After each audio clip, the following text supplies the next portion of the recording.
ஆதியே துணை. ஜீவ சகோதர சகோதரிகள் அனைவருக்கும் எனது அன்பான நமஸ்காரம். பவம் அடர்ந்த கலிகாலத்தில் இந்த பார் நிவர்த்தி செய்வதற்காக அவதாரம் செய்த நமது குலதெய்வம் பிரம்ம பிரகாசனை விழிச்சாலை ஆண்டவர்களுக்கு பொற்பாதம் போற்றி பணிந்து நமஸ்கரித்து பிரானவர்களுடைய தேவ திருவசனங்களை எல்லாம் நாம் தரிசித்து வந்து கொண்டிருக்கிறோம். அந்த வகையில் நாம் சென்ற சபையில் கோடாயுதக்கூர் எம்மபடர் அடிபடு கோடாயுதக்கூர் திருவாக்கியம் 307 பார்த்தோம். அந்த வாக்கியத்தை பார்ப்போம். இன்னைக்கு அதனுடைய தொடர்ச்சியாகத்தான் நாம இன்னைக்கும் பார்க்க இருக்கிறோம். ஆண்டவர்கள் வாக்கியம். ஜாதிகளின் கர்த்தாவே. 96 வேலையாட்கள் நம் உடலில் உள்ள தத்துவங்கள் ஒரு எஜமானனின் ஏவுதலுக்கு இணங்கி சொற்படி கேட்டு சதா நடக்கிறார்கள். ஓயாமல் வேலை செய்து கொண்டே இருக்கிறார்கள். ஆனால் அந்த வேலையாட்கள் தங்களை ஏவுகிற எஜமானனை சந்திக்கிறதே இல்லை. அந்த எஜமான் எங்கிருந்து தங்களை ஏவுகிறார் என்று அறியவும் இல்லை. அந்த எஜமானனையும் அவரது 96 வேலையாட்களையும் அவர்களின் சுறுசுறுப்பான வேலைகளையும் வேடிக்கை பார்ப்பதுவே நிஷ்டை என்று நம்முடைய தேவபெருமான் திருவாய் மலர்ந்தருளி செய்திருக்கிறார்கள். இப்போ இந்த திருவாக்கியத்துல நாம அந்த எஜமானரையும் 96 வேலையாட்களையும் வேடிக்கை பார்ப்பதுவே நிஷ்டை என்று பெருமான் அவர்கள் அருளி செய்திருக்கிறார்களே. இந்த மனித தூலமானது யாரும் கட்ட முடியாத ஒரு திருமாளிகையாக இருக்கிறது. இந்த திருமாளிகை ஒரு எஜமானின் ஏவுதலால் வெகு வேகமாக ஒரு 9-10 மாத காலத்துக்குள்ளாக கட்டி முடிக்கப்பெறுகிறது என்றெல்லாம் நம்ம பார்த்தோம். எத்தனை வேலையாட்களை வைத்து இறைவன் இந்த திருமாளிகையை கட்டி முடிக்கிறார்கள் என்று பார்க்கும்போது அந்த எஜமானர் வந்ததும் ஒவ்வொரு பக்கத்திலும் ஒவ்வொரு ஆளாக நின்று கோடிக்கணக்கான பேர் மகா சுறுசுறுப்போடு இந்த அருமையான கட்டடத்தை கட்டி முடிக்கிறார்கள் என்று நம்ம பார்த்தோம். அப்போ இதை கட்டுறதுக்கே கோடிக்கணக்கான வேலையாட்கள் தேவையாக இருக்கிறது. அப்படி கட்டி முடித்த பின்னும் இந்த திருமாளிகையில நிறைய வேலையாட்களை நிறுவி வச்சிருக்கிறாங்க அந்த இறை பரம்பொருள். அந்த திருமாளிகையில் வேலை செய்கிறவர்கள் ஆயிரக்கணக்கான பேர்கள், கட்டும்போது கோடிக்கணக்கான பேர்கள். அதுக்கப்புறம் கட்டி முடிச்சா பிறகு அங்கு வேலை செய்கிறவர்கள் ஆயிரக்கணக்கான பேர்கள் இருக்கிறார்கள் என்பதை பற்றி நம்முடைய பெருமான் அவர்கள் நமக்கு மான்மியத்துல அன்றியும் தேவ ரகசியம் என கூறும் ஜீவதேகத்தின் ரகசியம் மூலதேகத்து ரகசியமாக ரகசியம் 24,000களும் அப்படின்னு நமக்கு அருளி செய்திருப்பாங்க. அப்போ இந்த ரகசியங்கள் தான் தத்துவங்களாக, இந்த தத்துவங்களைத்தான் பெருமான் அவர்கள் வேலையாட்களாக நமக்கு குறிப்பிட்டு காட்டுகிறார்கள். அப்போ இப்படி அருளியவின் பிரகாரம் 24,000 வேலையாட்கள் இருந்தாலும் முக்கியமான அதுல ஒரு சில தலைமை வேலையாட்களாக இருக்கிற ஒரு 96 பேரை மட்டும் எடுத்து இந்த திருவாக்கியத்தில் நம்முடைய பெருமான் அவர்கள் 96 தத்துவங்களாக நமக்கு குறிப்பிட்டு காட்டுகிறார்கள். இப்போ இந்த எஜமானரையும் அந்த வேலையாட்களையும் நாம வேடிக்கை பார்க்கணும், அதுதான் நிஷ்டை அப்படின்னு பெருமான் அவங்க அருளி செய்தது போல நாம சென்ற சபையில் அந்த எஜமானரை பற்றி நாம பார்த்தோம். இந்த சர்வ சிருஷ்டி பொருட்களையும் ஆக்கவோ ரட்சிக்கவோ அல்லது அழிக்கவோ வல்ல சுவிட்சை தன் கையகத்தில் வைத்திருக்கும் ஒரு அறிவாகார வஸ்து வித்து தான் அந்த எஜமானர். அந்த அறிவாகார வஸ்து வித்தாகிய கடவுள், அந்த அறிவாகிய தெய்வம் இந்த அத்தனை வேலையாட்களையும் ஏவிக்கொண்டிருக்கிற அந்த எஜமானரை பற்றி நாம் சென்ற சபையில பார்த்தோம். இன்று நாம அந்த தூலதேக ரகசியம் ஜீவதேக ரகசியம் 24,000 என்று பெருமானை அவர்கள் அருளி செய்ததை போல இன்று அதுல முக்கியமான வேலையாட்களாக இருக்கிற அந்த 96 வேலையாட்களை பற்றி நாம பார்க்க இருக்கிறோம். நம்மகிட்ட இந்த தூல தேகம் மட்டும் இல்லை. நம்மகிட்ட இந்த தூல தேகம், சூக்கும தேகம், காரண தேகம், மகா காரண தேகம்லாம் இருக்கு அப்படின்னு நம்மளுக்கு திருமணவங்க கற்பிச்சிருக்காங்க. அப்போ இந்த ஒவ்வொரு தேகத்திலையும் வேலையாட்களை வச்சிருக்காங்க அப்படின்னு தான் தூள தேகத்து ரகசியம், ஜீவ தேகத்து ரகசியம்னு கொடுக்கும். அப்ப தூள தேகத்திலையும் வேலையாட்கள் இருக்காங்க, அந்த ஜீவ தேகத்திலையும் வேலையாட்கள் இருக்கிறாங்க. இன்னும் எத்தனையோ 24,000 பேர் இருக்கிறாங்கன்னு பெருமானவங்க குறிப்பிட்டிருக்காங்க. முக்கியமான 96 பேரை பற்றி நாம இன்று பார்க்க இருக்கிறோம். இப்போ இந்த மனித பிறப்பு நமக்கு எப்படி வந்தது அப்படின்னா, அது இறைவனாலையும், இறைவன் படைக்கல, இறைவன் விருப்பப்படி இல்ல, நம்முடைய விருப்பப்படியும் இல்ல. எப்படின்னா, இறைவனுடைய விருப்பப்படினா இறைவன் பாரபட்சம் இல்லாதவர், பாரபட்சம் இல்லாம எல்லாரையும் ஒண்ணு போல படைச்சிருப்பாரு. ஆனா எல்லாரும் ஒண்ணு போல இல்லையே. நம்ம விருப்பப்படினா நம்ம விருப்பம் எப்படியா இருக்கும்? பெரிய ஒரு பணக்கார வீட்டுல ரொம்ப அழகா பிறக்கணும்னு தான் நம்மளுடைய விருப்பமா இருக்கும். அப்படின்னு இல்லை. ஏதோ ஒரு இடத்துல இறைவன் முடிவு பண்ணி இந்த கருவிகளை கொடுத்து, கரணங்களை கொடுத்து, அந்த போகம் எந்த தளத்துல நீ போய் பிறக்கணும்னு முடிவு செஞ்சு நம்மளை கொண்டு போட்டிருக்காங்க. தனு, கரணம், புவன, போகம் அப்படின்லாம் நம்ம பார்த்தோம். அப்போ நாம செய்த ஏதோ ஒரு கர்மம் தான் இந்த பிறவியை நிர்ணயிக்கிறது அப்படின்னு நம்ம பார்த்தோம்.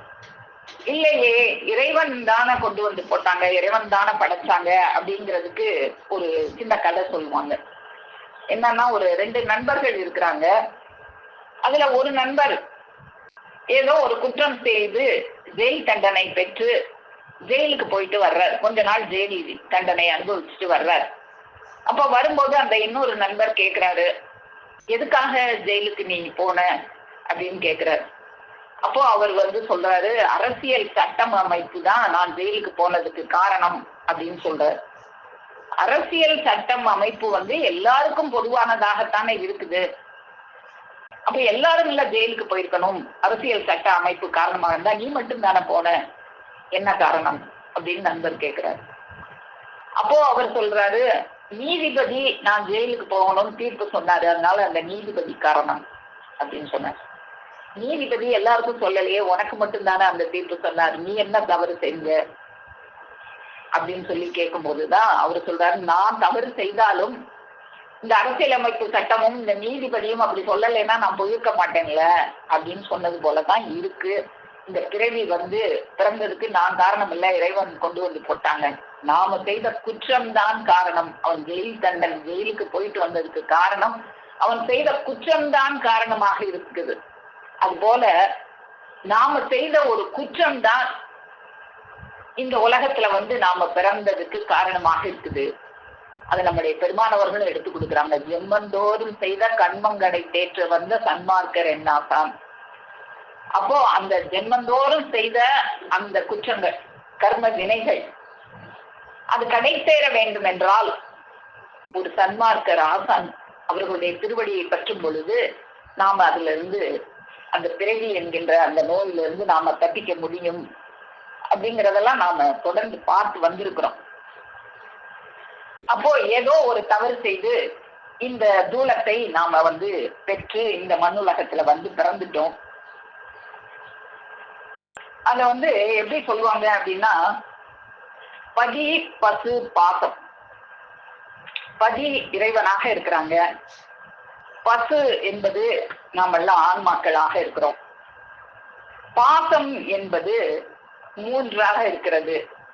ஆணவம், கண்மம், மாயை என்கின்ற அது ஒரு குற்றமாக, ஒரு கயிறு. பாசம்னாலே அதுக்கு பொருள் கயிறு அப்படின்னு அர்த்தம்.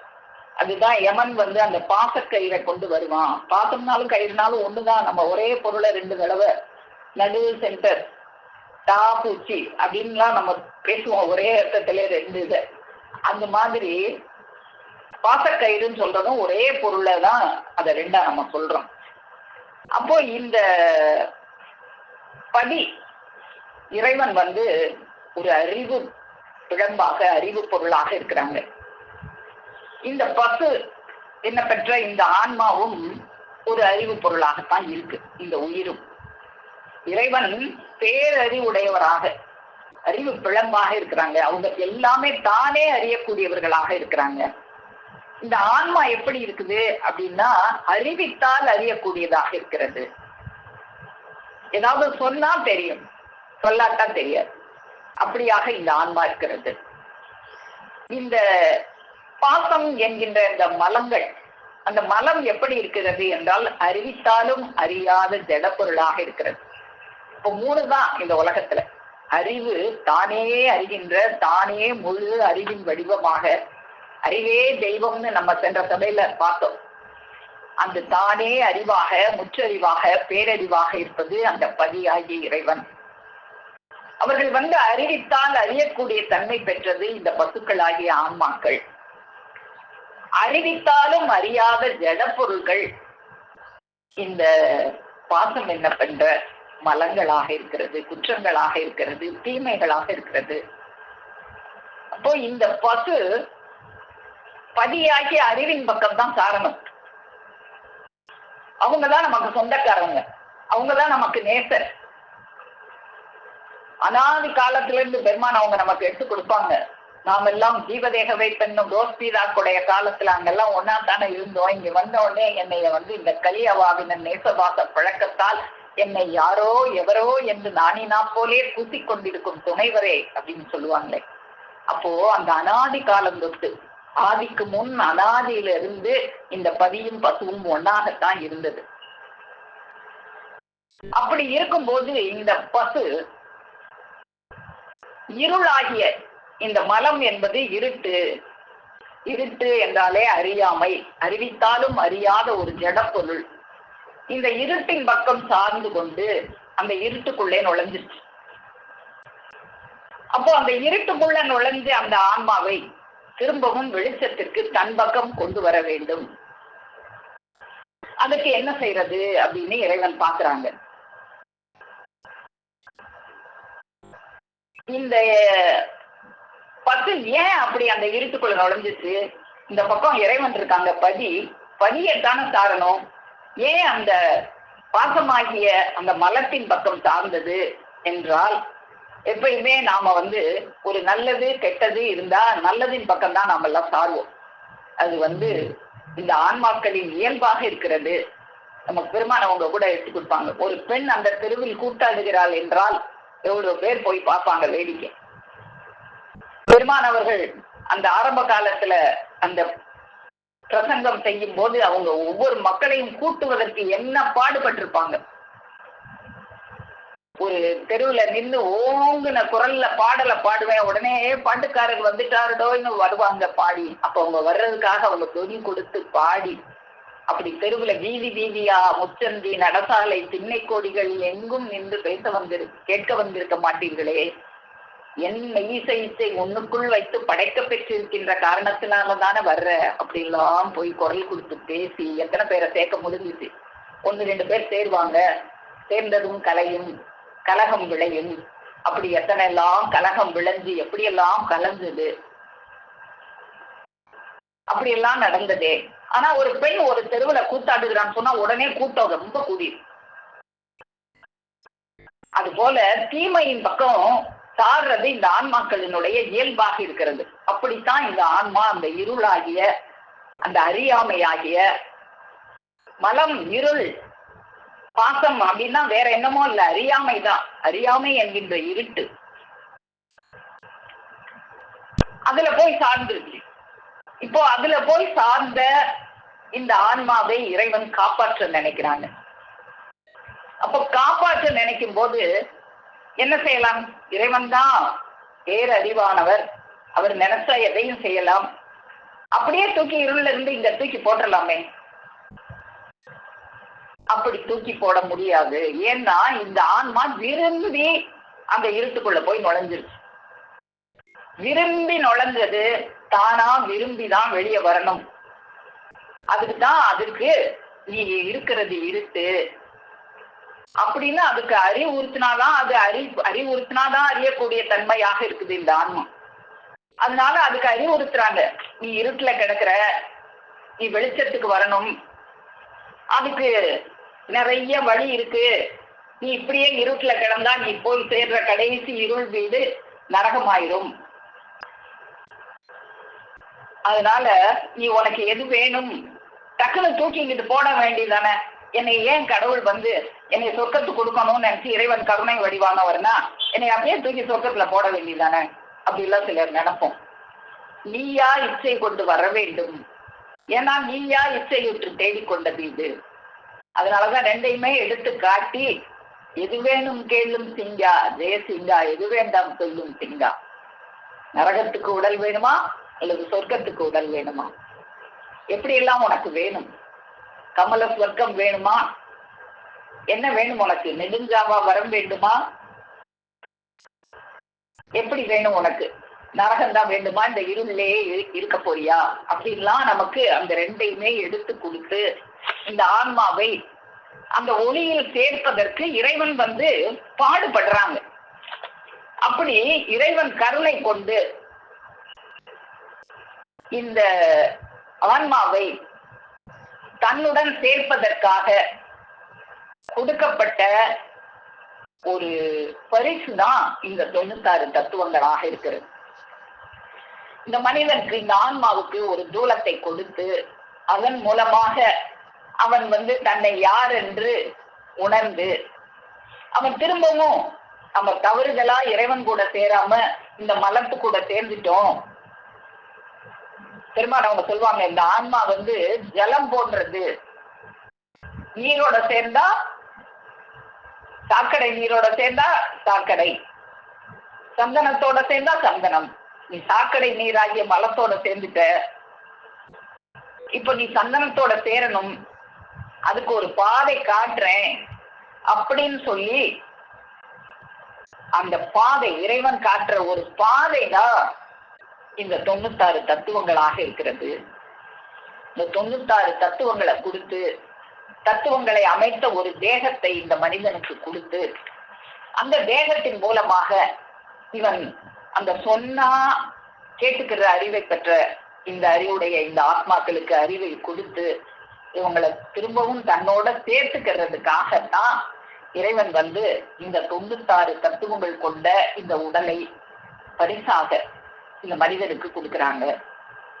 அப்போ இந்த 96 வேலையாட்களையும் அவர்களுடைய அந்த சுறுசுறுப்பான வேலைகளையும் வேடிக்கை பார்க்கறது தான் நிஷ்டை அப்படின்னு பெருமான் அவர்கள் நமக்கு இந்த திருவாக்கியத்துல எடுத்து கொடுக்குறாங்க. அதுல நமக்கு பெருமான் அவங்க சொல்லுவாங்க, ஜீவ தேகத்தை காட்டி தருகிறவர்கள் காட்டி தந்து பெறுகிற வண்ணம் நீ பெற்று அதற்குள் நாள்தோறும் நீ நுழைந்து நுழைந்து பழகுவதே நிஷ்டை. அப்போ அந்த ஜீவ தேகத்துக்குள்ள எத்தனை வேலையாள் இருக்காங்க அப்படின்னு சொல்லி அங்க போய் பாக்குறது, அது ஜீவ தேக நிஷ்டையாக இருக்குது. அதுதான் நமக்கு பெருமான் அவங்க நிஷ்டை என்பது 2 வகைப்படும். தூல ஞான நிஷ்டை, சூக்கும ஞான நிஷ்டை அப்படின்னு எடுத்து கொடுப்பாங்க. அப்போ இந்த தூல தேகத்திலையும் நிறைய வேலையாட்கள் இருக்காங்க, ஜீவ தேகத்திலையும் வேலையாட்கள் இருக்காங்க. அதெல்லாம் நம்ம வேடிக்கை பார்க்கணும். இந்த அதிசயங்களை எல்லாம் நீ பாரு, பாத்தினாக்கா நீ ஒரு இருள்ல மாட்டிக்கிட்டு இருக்க, அந்த ஒளிக்கு போய் சேரணுங்கிற ஒரு அறிவு வரும் அப்படின்னு தான் நமக்கு இந்த 96 தத்துவங்களை எல்லாம் கொடுத்து நமக்கு பெருமானவர்கள் இந்த தூல தேகத்தை கொடுத்து இந்த தூல தேகத்துல இப்படி 96 வேலையாட்களை எல்லாம் வச்சு நம்மளை அனுப்பியிருக்காங்க. அப்ப அதை பத்தி நாம தெரிஞ்சுக்கணும். எந்த 96 தத்துவங்களால் நாம நம்முடைய இந்த தேகம் படைக்கப்பட்டிருக்கிறது, அந்த 96 தத்துவங்கள் என்ன அப்படின்னு நாம தெரிஞ்சுக்கணும் இல்லையா? அப்போ அந்த 96 தத்துவங்களில் முதலாவதாக அறிவு இந்த மனிதனுக்கு மட்டும்தான் கொடுக்கப்பட்டிருக்கு, வேற எந்த ஜீவராசிகளுக்கும் கொடுக்கப்படவில்லை. அப்போ இந்த முதலாவதாக அறிவாக இருக்கிறது. இந்த 96 தத்துவங்களை பத்தி நிறைய பேர் வேற வேற கொஞ்சம் கொஞ்சம் மாற்றி சொல்லியிருக்காங்க. ஆனா பெரும்பாலான இடத்துல ஒற்றுமைதான் இருக்கு. சில இடங்கள்ல சின்ன சின்ன வேறுபாடுகள் இருக்கு. அந்த வேறுபாடுகளுக்கு காரணம் தத்துவங்கள் இந்த 96 மட்டுமல்ல, பெருமான் அவர்கள் நமக்கு அறிவி செய்தது போல 24,000 தத்துவங்கள் இருக்கிறதுனால ஒரு சிலரும் மாற்றி மாற்றி சொல்லியிருக்காங்க. அது நமக்கு வள்ளல்பிரானவர்கள் சொன்ன தத்துவம் அப்படின்னு சில நூல்கள்ல இருக்கு. சித்தர்களுடைய தத்துவம் அப்படின்னு சில நூல்கள்ல இருக்கு. இப்படி இருந்தாலும் பொதுவான சின்ன சின்ன வித்தியாசம் இருந்தாலும் பொதுவான தத்துவங்களாக இருக்கிறதாக நான் கொஞ்சம் பார்த்து எடுத்து நம்ம எல்லாம் பகிர்ந்துக்கலாம்னு இன்னைக்கு கொண்டு வந்திருக்கேன். இப்போ அதுல முதல் தத்துவமாக சொல்லப்படுவது அறிவு. இப்போ இந்த அறிவு முதல் 1வது தத்துவமாக இருக்கிறது.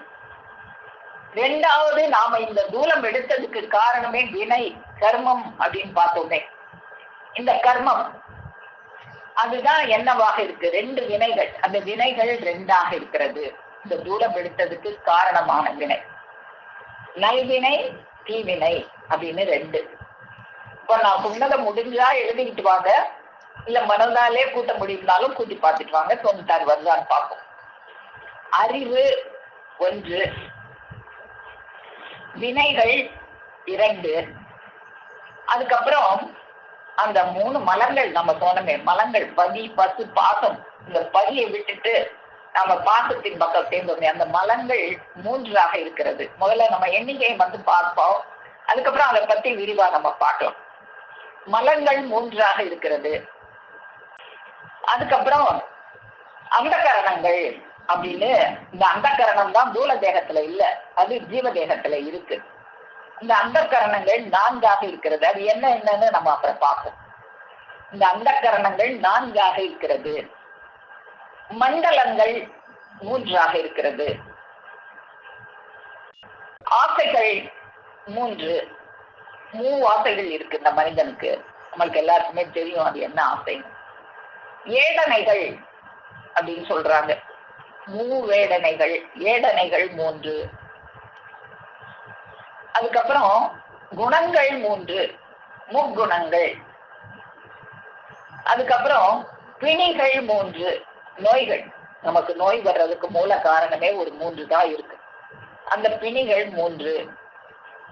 பஞ்சபூதங்கள், பஞ்சனாலே 5 நமக்கு தெரியும். பஞ்சபூதங்கள் 5. ஞானேந்திரியங்கள் 5. கண்மேந்திரியங்கள் 5. தன்மாத்திரைகள் 5. தன்மாத்திரைகள் அப்படின்னா இந்த இந்திரியங்களால செய்யப்படுகின்ற செயல்கள், அதைத்தான் தன்மாத்திரைகள் அப்படின்னு குறிப்பிடுறாங்க. அது 5.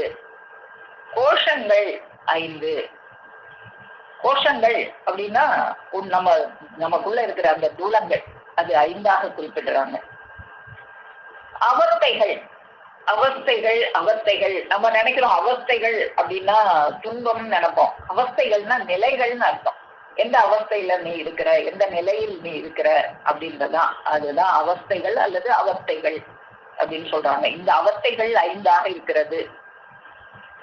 ஆதாரங்கள் 6ஆக இருக்கிறது.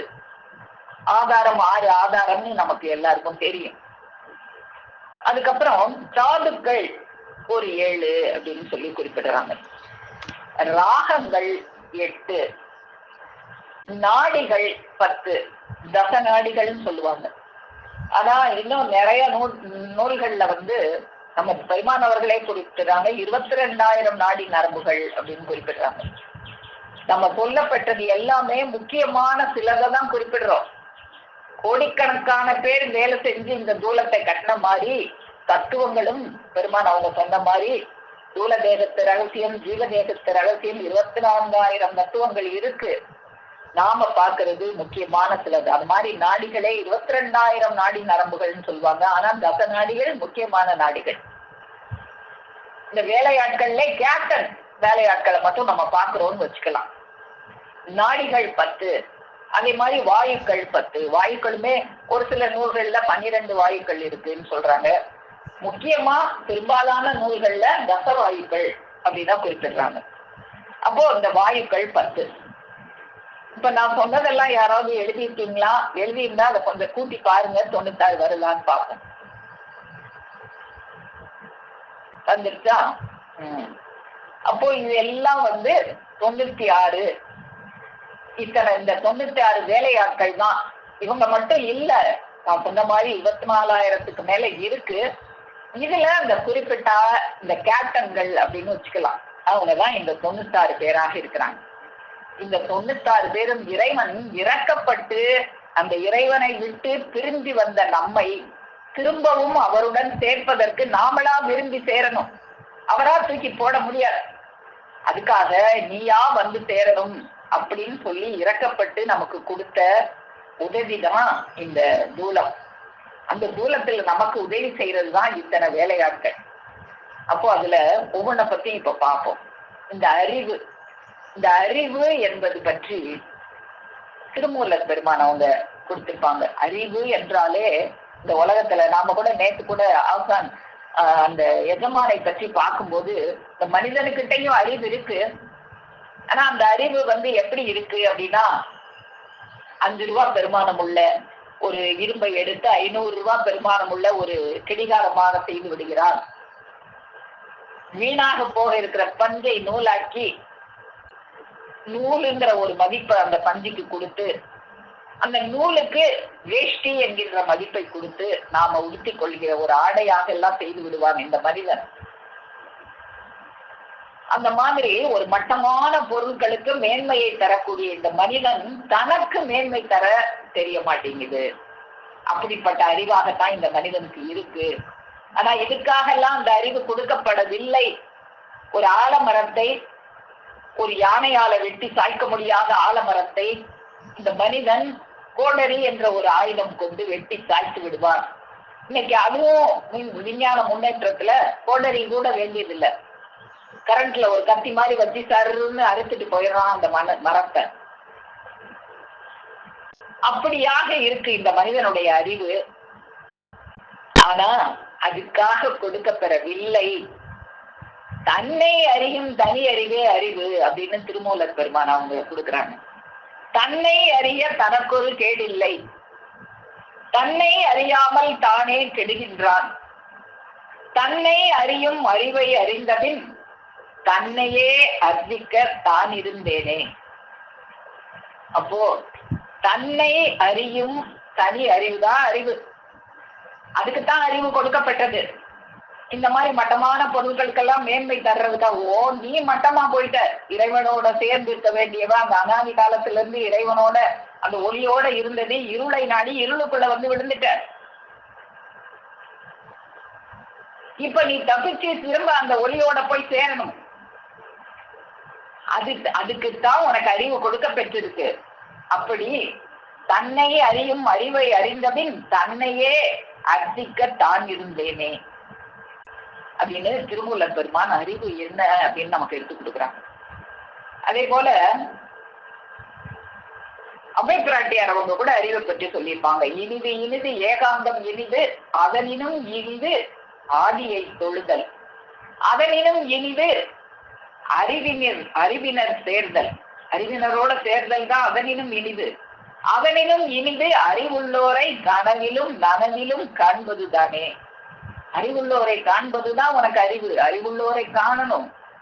அதுதான், அதுக்காகத்தான் உனக்கு அறிவு கொடுக்க பெற்றிருக்கு. பெருமான் அவங்க கூட என்னை சந்திக்கிறது தான் உன்னோட வேலை. அதோட உன் வேலை முடிஞ்சிருச்சு. நான் ஏன் பிறந்தேன் அப்படின்னு கேட்கும்போது என்னை சந்திக்க என்று பெருமான் அவங்க அள்ளி செய்ததாக நம்ம படிச்சிருக்கோம். அப்போ அவங்களை சந்திக்கிறது மட்டும்தான், அதுக்குத்தான் இந்த அறிவு கொடுக்கப்பட்டது. ஆனா இந்த மனுஷன் எதற்கோ இந்த அறிவை பயன்படுத்திக்கிட்டே இருக்கான். நான் யாரு? நான் அந்த இறைவனோட ஒன்னா கலந்துருந்தேன். அறிவு பொருளோட தான் சேரணும். அறிவு பொருள் அறிவே இல்லாத ஜட பொருளோட சேரலாமா? அப்படி சேர்ந்து வீணாகி போய் கிடக்குது. இப்போ இதுதான் இதுக்கு அது திரும்ப அந்த இறைவனோட சேரணுங்கிறதுக்காகத்தான் இந்த அறிவு கொடுக்கப்பட்டது. மட்டமான பொருட்களுக்கு மேன்மை தருவதற்காக உனக்கு அறிவு தரப்பெறவில்லை. உனக்கு மேன்மை தேடிக்கொள்வதற்காகத்தான் இந்த அறிவு தரப்பெற்றிருக்கிறது. அப்படிங்கிற அளவுல நாம அறிவை பத்தி தெரிஞ்சுக்கிட்டோம். இது முதலாவதாக நாம பார்க்க அந்த 1வது தத்துவம். எல்லாத்துக்கும் தலைமை தத்துவமாக இந்த அறிவானது இருக்கிறது. அதுக்கப்புறம் 2வது தத்துவம் நம்ம என்ன பார்த்தோம்? இரு வினைகள். அந்த இரு வினைகள் என்னவாக இருக்கிறது? நாம இந்த பிறப்பெடுப்பதற்கு காரணமாக இருந்த நல்வினை தீவினை, இந்த 2 வினைகள். இதுதான் இந்த பிறப்பு எடுப்பதற்கே காரணமாக இருந்தது. நாம இந்த உயிரானது இந்த உடலை எடுப்பதற்கு காரணமாக இருந்தது. இன்னும் அடுத்து நாம செல்வதற்கும் காரணமாக இருக்க போகுது. இந்த வினைகளை இங்கேயே தீர்த்துட்டு இறைவனோட போய் சேர போறோமா? இல்லது இன்னும் கொஞ்சம் வினைகளை சேர்த்து இன்னொரு பிறவிக்கு வழிவகுக்க போறோமா அப்படிங்கிறது நம்ம கையில இருக்கு. சில பேருக்கு இந்த உலகமானது மகா பயங்கரமான உலகம்னு தெரிஞ்சு எனக்கு வேண்டாம்ப்பா நான் உன்னோட சேரணும்னு இந்த மனுஷன் கேட்கணும், அப்பதான் இறைவன் கூட்டு போவாங்க. நிறைய பேருக்கு அந்த எண்ணம் வராது. நான் இன்னும் பிறக்கணும், என் பேரன் வயிற்றுல பிறக்கணும், என் பேத்தி வயிற்றுல பிறக்கணும், இன்னும் பிறந்து பிறந்து சீரழியணும் அப்படின்னு நினைச்சா இறைவன்கிட்ட போய் சேர முடியாது. நமக்கா இறைவன்கிட்ட போய் சேரணும், நாம சீரழிஞ்சுக்கிட்டு இருக்கிறோங்கிற எண்ணம் வரணும். அப்போ இதுதான் வினைகளாக இருக்கிறது. அந்த அந்த அந்த சீரழிவு எப்ப நிற்கும் அப்படின்னா, நாம ஏன் பிறந்தோம் அவங்களை சந்திக்கும் போது அந்த வினைகள் எல்லாம் ஜென்மந்தோறும் செய்த கண்மங்களை தேற்ற சன்மார்க்கரை சந்திக்கும் பொழுது அந்த வினைகள் தீர்ந்துவிடும். அதுக்கப்புறம் மூணாவது என்ன பார்த்தோம்?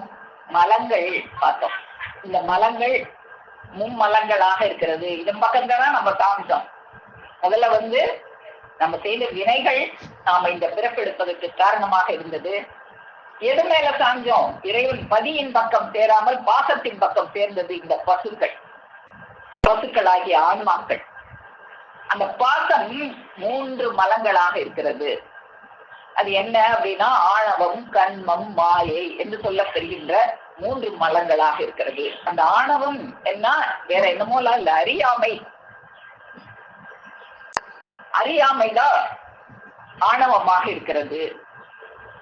கண்மம் என்பது நமக்கு நம்ம செய்த கர்மத்தால் நமக்கு விதிக்கப்பட்ட விதியாக இருக்கிறது. மாயை என்பது இல்லாததை இருக்கிறது போல என்றது. நீ யாரு அப்படின்னு கேட்டா, நான் இன்னாரோட பிள்ளை, நான் இந்த ஊர்ல இருக்கேன் அப்படின்னு நாம அப்படின்னு எவ்வளவு நாள் வரைக்கும் இன்னாரோட பிள்ளை, அவருக்கு உனக்கு எவ்வளவு நாள் உறவு? இந்த ஒரு ஜென்மத்து உறவு தான். ஆனா ஜென்மாந்தமா நம்ம யாரோட உறவு? இறைவனோட உறவு. நாம இதல்ல, இந்த தூலம் என்பது நான் அல்ல, இதெல்லாம் ஒரு மாயையான தோற்றம், ஒரு நிழல். அந்த நிஜத்தை அறியணும். அப்போ இந்த நிழலை நிஜம் போல எண்ணுவதுதான் மாயையாக இருக்கிறது. இந்த 3ஐயும் மலங்கள் என்று ஏன் குறிப்பிடுறாங்க? மலங்கள் என்றால் கழிக்கப்பட வேண்டியவை. ஆனா கழிக்காமல் அதை சேர்த்து வைத்துக் கொண்டா என்ன ஆகும்? அப்படித்தான் ஆய்கொண்டிருக்கிறது இந்த மனிதனுக்கு. அப்போ இந்த மும்மலங்களை பற்றி நாம இந்த அளவுல ஒன்னொன்ன பத்தி பேசுறதுன்னா நிறைய பேசிட்டே போகலாம். ஆனா நாம ஓரளவுக்கு நாம இன்னைக்கு பார்ப்போம். அதுக்கு அடுத்தது அந்த கரணங்கள் அப்படின்னு பார்த்தோம். இந்த அந்த கரணங்கள் 4ன்னு பார்த்தோம். அது என்னவாக இருக்கு? இந்த அந்த கரணங்கள் இந்த ஸ்தூல தேகத்துல வைக்கல, அது சூக்ஷ்ம தேகத்துல வைக்கப்பட்டிருக்கிறது. மனம், புத்தி, சித்தம், அகங்காரம் அப்படின்னு 4 குறிப்பிடுறாங்க. இந்த மனம் நம்மளுக்கு தெரியும். மனத்தை பத்தி பெருமானவங்க நமக்கு நிறைய இடத்துல எடுத்து கொடுத்துருக்காங்க. ஒரு பேய் மாதிரி, குரங்கு மாதிரி ஆடக்கூடியது. அதுதான் மனம். அந்த மனம் தான் மெய்ஞானத்துக்கு போறதுக்கு திறவுகோலாக இருக்கு. இந்த மனத்தை தான் நம்ம அறிவு கொடுத்தாங்களே இறைவன், அதைத்தான் மனமாக மாற்றி வச்சிருக்கிறோம். இந்த மனத்தை திரும்பவும் அறிவாக மாற்றினா அந்த இறைவனை போய் சென்று சேரலாம். அடுத்து புத்தி. இந்த புத்தி என்பது கற்றல், கேட்டல், உணர்தல், அதன் மூலமாக நாம கற்றுக்கொள்வது இந்த புத்தியாக இருக்கிறது. சித்தம் அப்படின்னா நாம சிந்திக்கிறதுக்குள்ள ஒரு இடமாக இருக்கிறது. இந்த தூலத்துக்குள்ளே நம்ம சிந்திக்கிற இடம் இந்த சித்தமாக இருக்கிறது. அகங்காரம் என்பது ஆற்றல் சக்தி. நாம உன்னை பத்தி சிந்திச்சு ஒரு செயலாற்றுகிறோமே, அதுதான் அகங்காரம். அப்போ இந்த மனமானது ஒன்றை பதித்து இந்த புத்தியிடம் சொல்கிறது. இந்த புத்தியானது அதை சித்தத்திடம் கொடுத்து சிந்திக்க செய்கிறது. அந்த சித்தமானது அதை ஒரு செயலாக மாற்றுகிறது. அது நல்ல செயலாக செய்யறோமா, கெட்ட செயலாக செய்யறோமாங்கிறது நம்ம கையில இருக்கு. இப்படியாக இந்த மனம், புத்தி, சித்தம், அகங்காரம் நமக்குள்ள செயல்பட்டுக்கிட்டு இருக்கு. இத நல்ல வழியில நல்ல சொற்களை கேட்டு அதை புத்தியில பதிச்சு அதை பத்தி சிந்திச்சு நல்ல செயலாற்றணும். அதை தீய செயலா ஆட்சி கொண்டிருக்கிறோம் நாம எல்லாம். அடுத்து மண்டலங்கள் 3 அப்படின்னு பார்த்தோம். இந்த மண்டலங்கள் என்னவாக இருக்கு அப்படின்னா, அக்கினி மண்டலம், சூரிய மண்டலம், சந்திர மண்டலம் அப்படின்னு 3 மண்டலங்கள் இருக்கு அப்படின்னு சொல்றாங்க. இந்த மண்டலங்கள் பத்தி என்ன சொல்றாங்க, நமக்கே தெரியும். சூரியன் நம்ம வடகலை, இடகலை, பின்னலை எல்லாம் சொல்லுவாங்க. அதுக்கும் இந்த மண்டலத்துக்கும் நிறைய சம்பந்தம் இருக்கு. இந்த சூரிய மண்டலம் நம்ம வலது நாட்டில மூச்சு ஓடுறது தான் சூரிய நாடி அப்படின்னு சொல்லுவாங்க. இந்த சூரிய மண்டலம்ங்கிறது என்ன அப்படின்னா, இந்த உடம்பினுடைய வலது பக்கம். இந்த வலது பக்கத்துக்குரிய செயல்கள் எல்லாமே சூரிய மண்டலத்துக்குரியது. இந்த வலது நாசியில சுவாசம் இழுக்க பெறும்போது அந்த வலது பக்கம் இருக்கிற கருவிகள் எல்லாம் ஒழுங்காக செயல்படும். அப்போ இந்த சூரிய மண்டலம் என்பது இந்த தூலத்தில் வலது பக்கம் இருக்கக்கூடிய எல்லா செயல்களும் சூரிய மண்டலத்தை சார்ந்தது.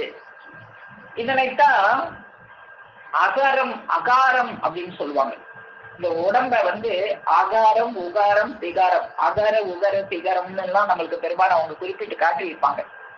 இந்த வலது பக்கத்தை தான் செயல்களைத்தான் அகார செயல்கள் அப்படின்னு குறிப்பிடுறாங்க.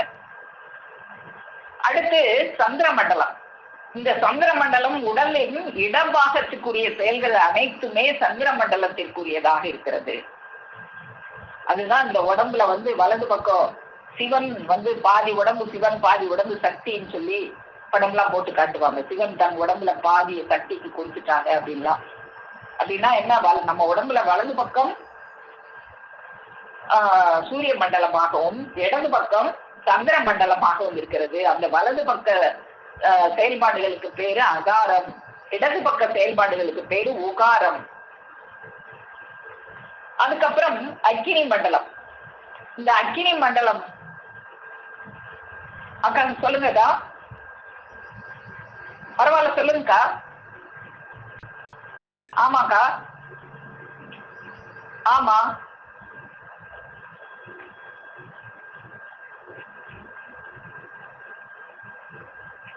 இல்ல, வலது ராசிதான்க்கா. அதை பத்தி என்ன நம்ம அப்புறம் பார்ப்போம். ஏன் அப்படி கொடுத்துருக்காங்க என்னன்னு பார்ப்போம். வலதுதான் வலது நாடி. அதுதான் சூரிய கலை. அப்படிதான் நம்ம தெய்வமும் கொடுத்துருக்காங்க. வலது பக்கம் போறதுதான் சூரிய நாடி. இடது பக்கம் சுவாசம் போடுறது சந்திரக்கலை. அது சூரிய கலை, இது சந்திரக்கலை அப்படின்னு சொல்லுவாங்க. அப்போ இந்த உடலின் இடப்பாகத்து செயல்கள் எல்லாமே அது உகாரம் என்று சொல்லப்படுகிறது. அடுத்து அக்னி மண்டலம். அக்னி மண்டலம் நடுவுல இருக்கு அப்படின்னு குறிப்பிடுறாங்க. உடலிலும் உயிரிலும் நடுவாக இருந்து விளங்கும் அக்னி மண்டலம். இது சூட்சுமத்திலும் சூட்சுமமாக இதத்தான் இந்த நடுவாக இருக்கிறதான் சுழுமுனை என்று சொல்லுவாங்க. இதத்தான் சிகாரம்னு சொல்லுவாங்க. இப்ப நான் சொல்றேன் இதெல்லாம் ஒரு சித்தர் நூல்ல பார்த்துதான் நான் சொல்றேன். இப்போ இதெல்லாம் சுழுமுனை அப்படின்னு சொல்லுவாங்க. இத சிகாரம்னு சொல்லுவாங்க. அப்போ இதுதான் அகர உகர சிகாரமாக இருக்கிறது. அப்போ இது எல்லாமே ஒன்றுதான், ஒரே தூலம்தான். அதனுடைய வலப்பாகம், இடப்பாகம், நடுப்பகுதி இதைத்தான் நமக்கு குறிப்பிடுறாங்க. இத பத்தி நம்ம விரிச்சு பேசுறதுனா ரொம்ப பேசலாம், நிறைய இதுல இருந்து. இப்ப நாம இதுல குறிப்பிட்ட முக்கியமான நம்ம 96 பார்க்கணும் இல்லையா, அதனால குறிப்பிட்டதை நம்ம பார்க்கறோம். அதுக்கப்புறம் நம்ம பார்த்தது மூவாசைகள். இந்த மூவாசைகள் என்னன்னு நம்ம எல்லாருக்குமே தெரியும். மண்ணாசை, பெண்ணாசை, பொன்னாசைன்னு 3 ஆசையை வச்சுதான் இறைவன் நம்மளை எல்லாம் படைச்சிருக்காங்க. எதுக்காக இந்த ஆசையை கொடுத்தாங்கன்னா, இந்த ஆசை இந்த மண்ணிலையும் பொண்ணுலையும் பெண்ணிலையும் ஆசை வர்றதுக்காக கொடுக்கல. அந்த இறைவன் மேல நமக்கு ஆசை வரணும், அந்த பரமபத வாழ்வை அடையணும்னு ஆசை வரணுங்கிறதுக்காக தான் அந்த ஆசை கொடுக்க பெற்றிருக்கிறது. அப்புறம் ஏடனைகள் 3ன்னு பார்த்தோம். ஏடனைகள் அப்படின்னா பற்று அப்படின்னு குறிப்பிடுறாங்க.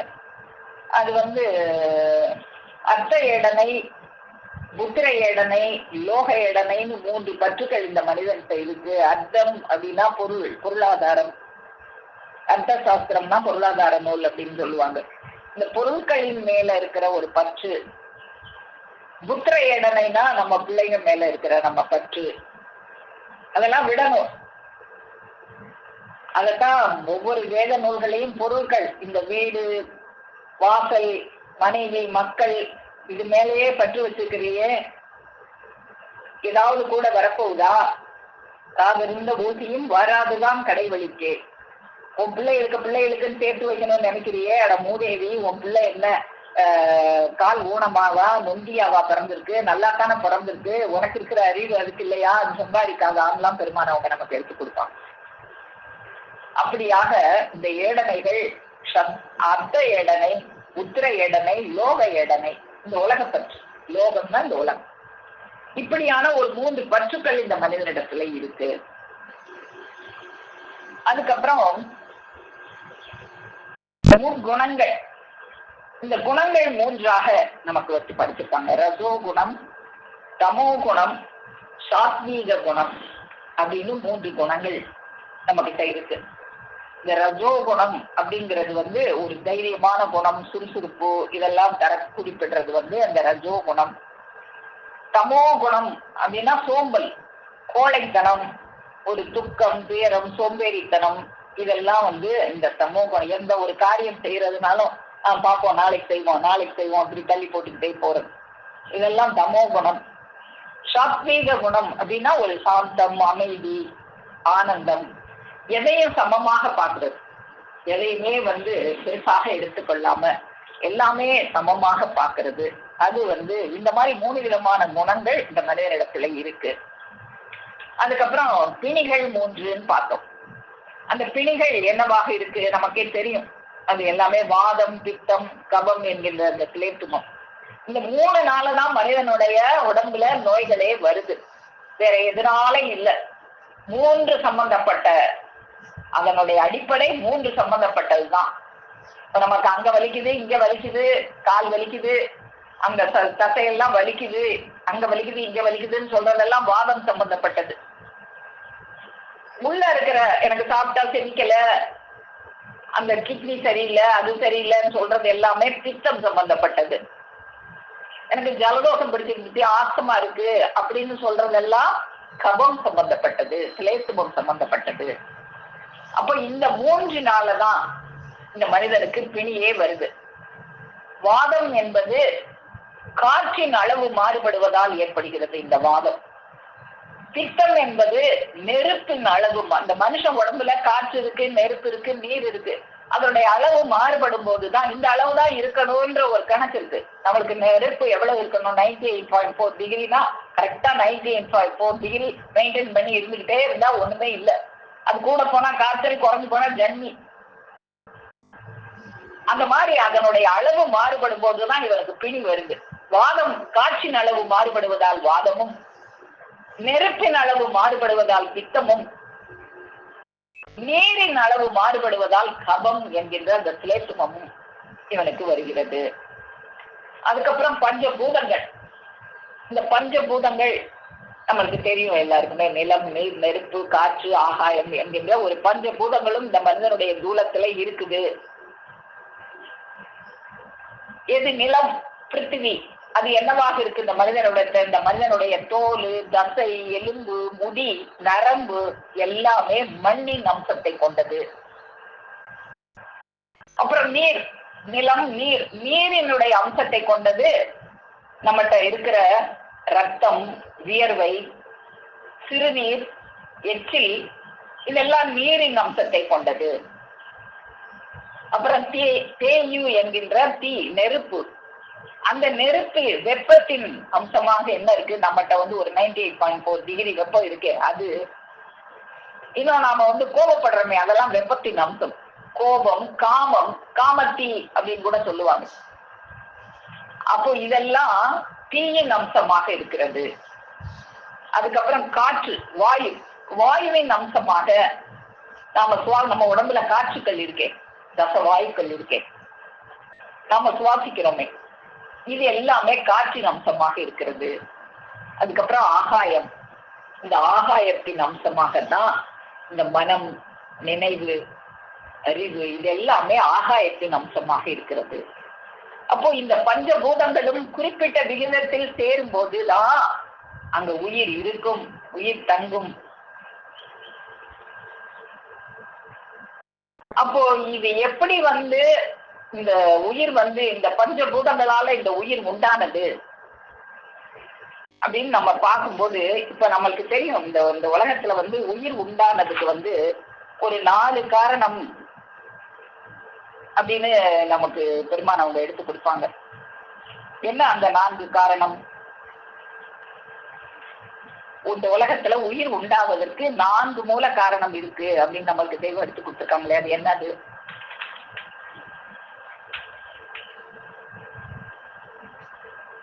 புழுக்கம், வித்து, புழுக்கம், வித்து, அண்டம், திணை அப்படின்னு ஒரு 4 தான் இந்த உலகத்துல உயிர்கள் வர்றதுக்கு காரணமாக இருக்கு அப்படின்னு நமக்கு பெருமானவங்க நமக்கு இதெல்லாம் கற்பிச்சிருக்காங்க. எங்க காலத்துல எல்லாம் இது சங்கமா பள்ளிக்கூடத்துல சொல்லி கொடுக்க பெற்றது. ஆனா இப்போ அதுவே தெரியாது யாருக்குமே. அந்த மாதிரி ஒரு 4 தான் இந்த உயிர் உண்டானது அப்படின்னு நம்ம பார்த்திருக்கோம். அப்போ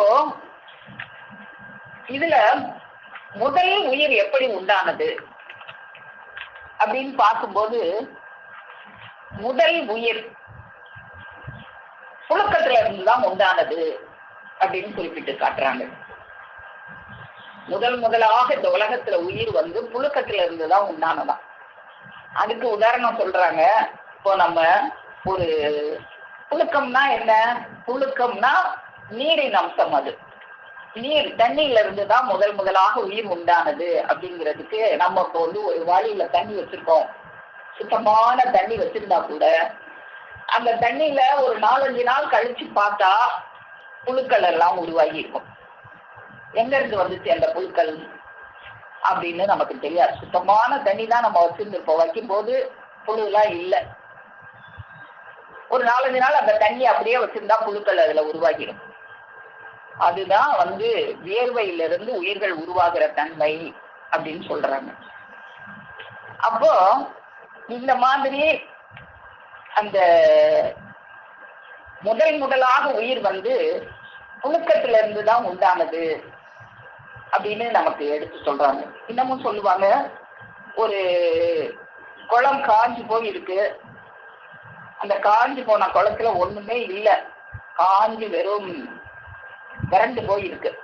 அதுல திடீர்னு மழை பெஞ்சு தண்ணி நிறைய வந்துருச்சுன்னா எங்க இருந்து மீன்கள் எல்லாம் வந்ததுன்னே தெரியாது. மீன்கள் எல்லாம் வந்துடும்.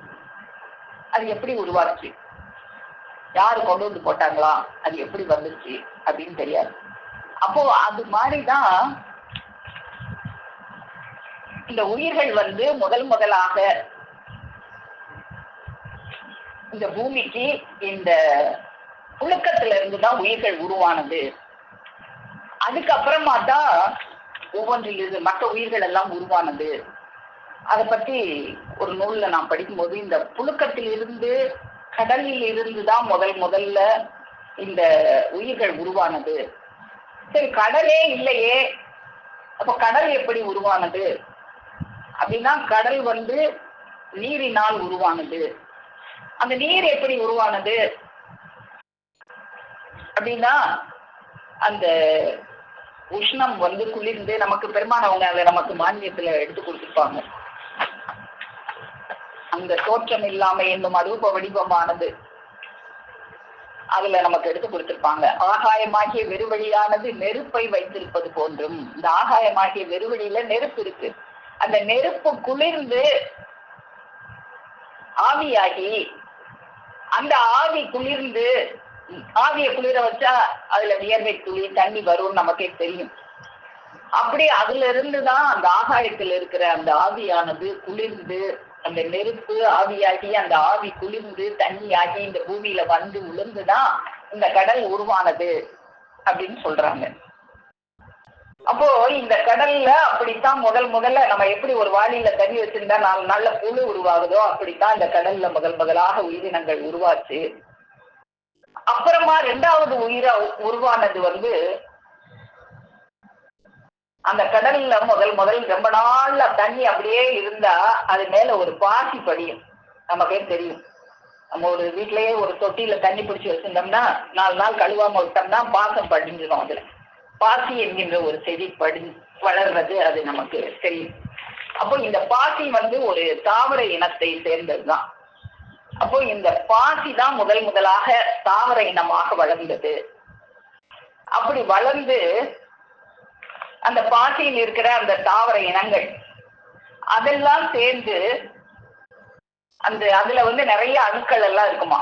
அந்த அணுக்கள் எல்லாம் ஒன்று திரண்டு ஏதோ ஒரு சக்தியால அழுத்தப்பட்டு அது விதையாக மாறுகிறது. அப்படித்தான் வித்து உருவானது. அந்த வித்துக்குள்ள ஆகாயத்திலிருந்து மழை நீர் பெய்யும் போது அது வழியாக உயிர் சக்தி நுழைஞ்சு அந்த வித்தானது மண்ணில் புதைக்கப்படும் போது அதிலிருந்து தாவரங்கள் உற்பத்தி ஆகிறது. இப்படித்தான் ஆதி காலத்துல உயிரினங்கள் எல்லாம் உற்பத்தி ஆகுது அப்படின்னு நமக்கு சித்த நூல்கள்ல குறிப்பிட்டு காட்டுறாங்க. அப்போ இப்படிதான் அந்த பஞ்சபூதங்கள்ல இருந்து உயிர்கள் உருவானது.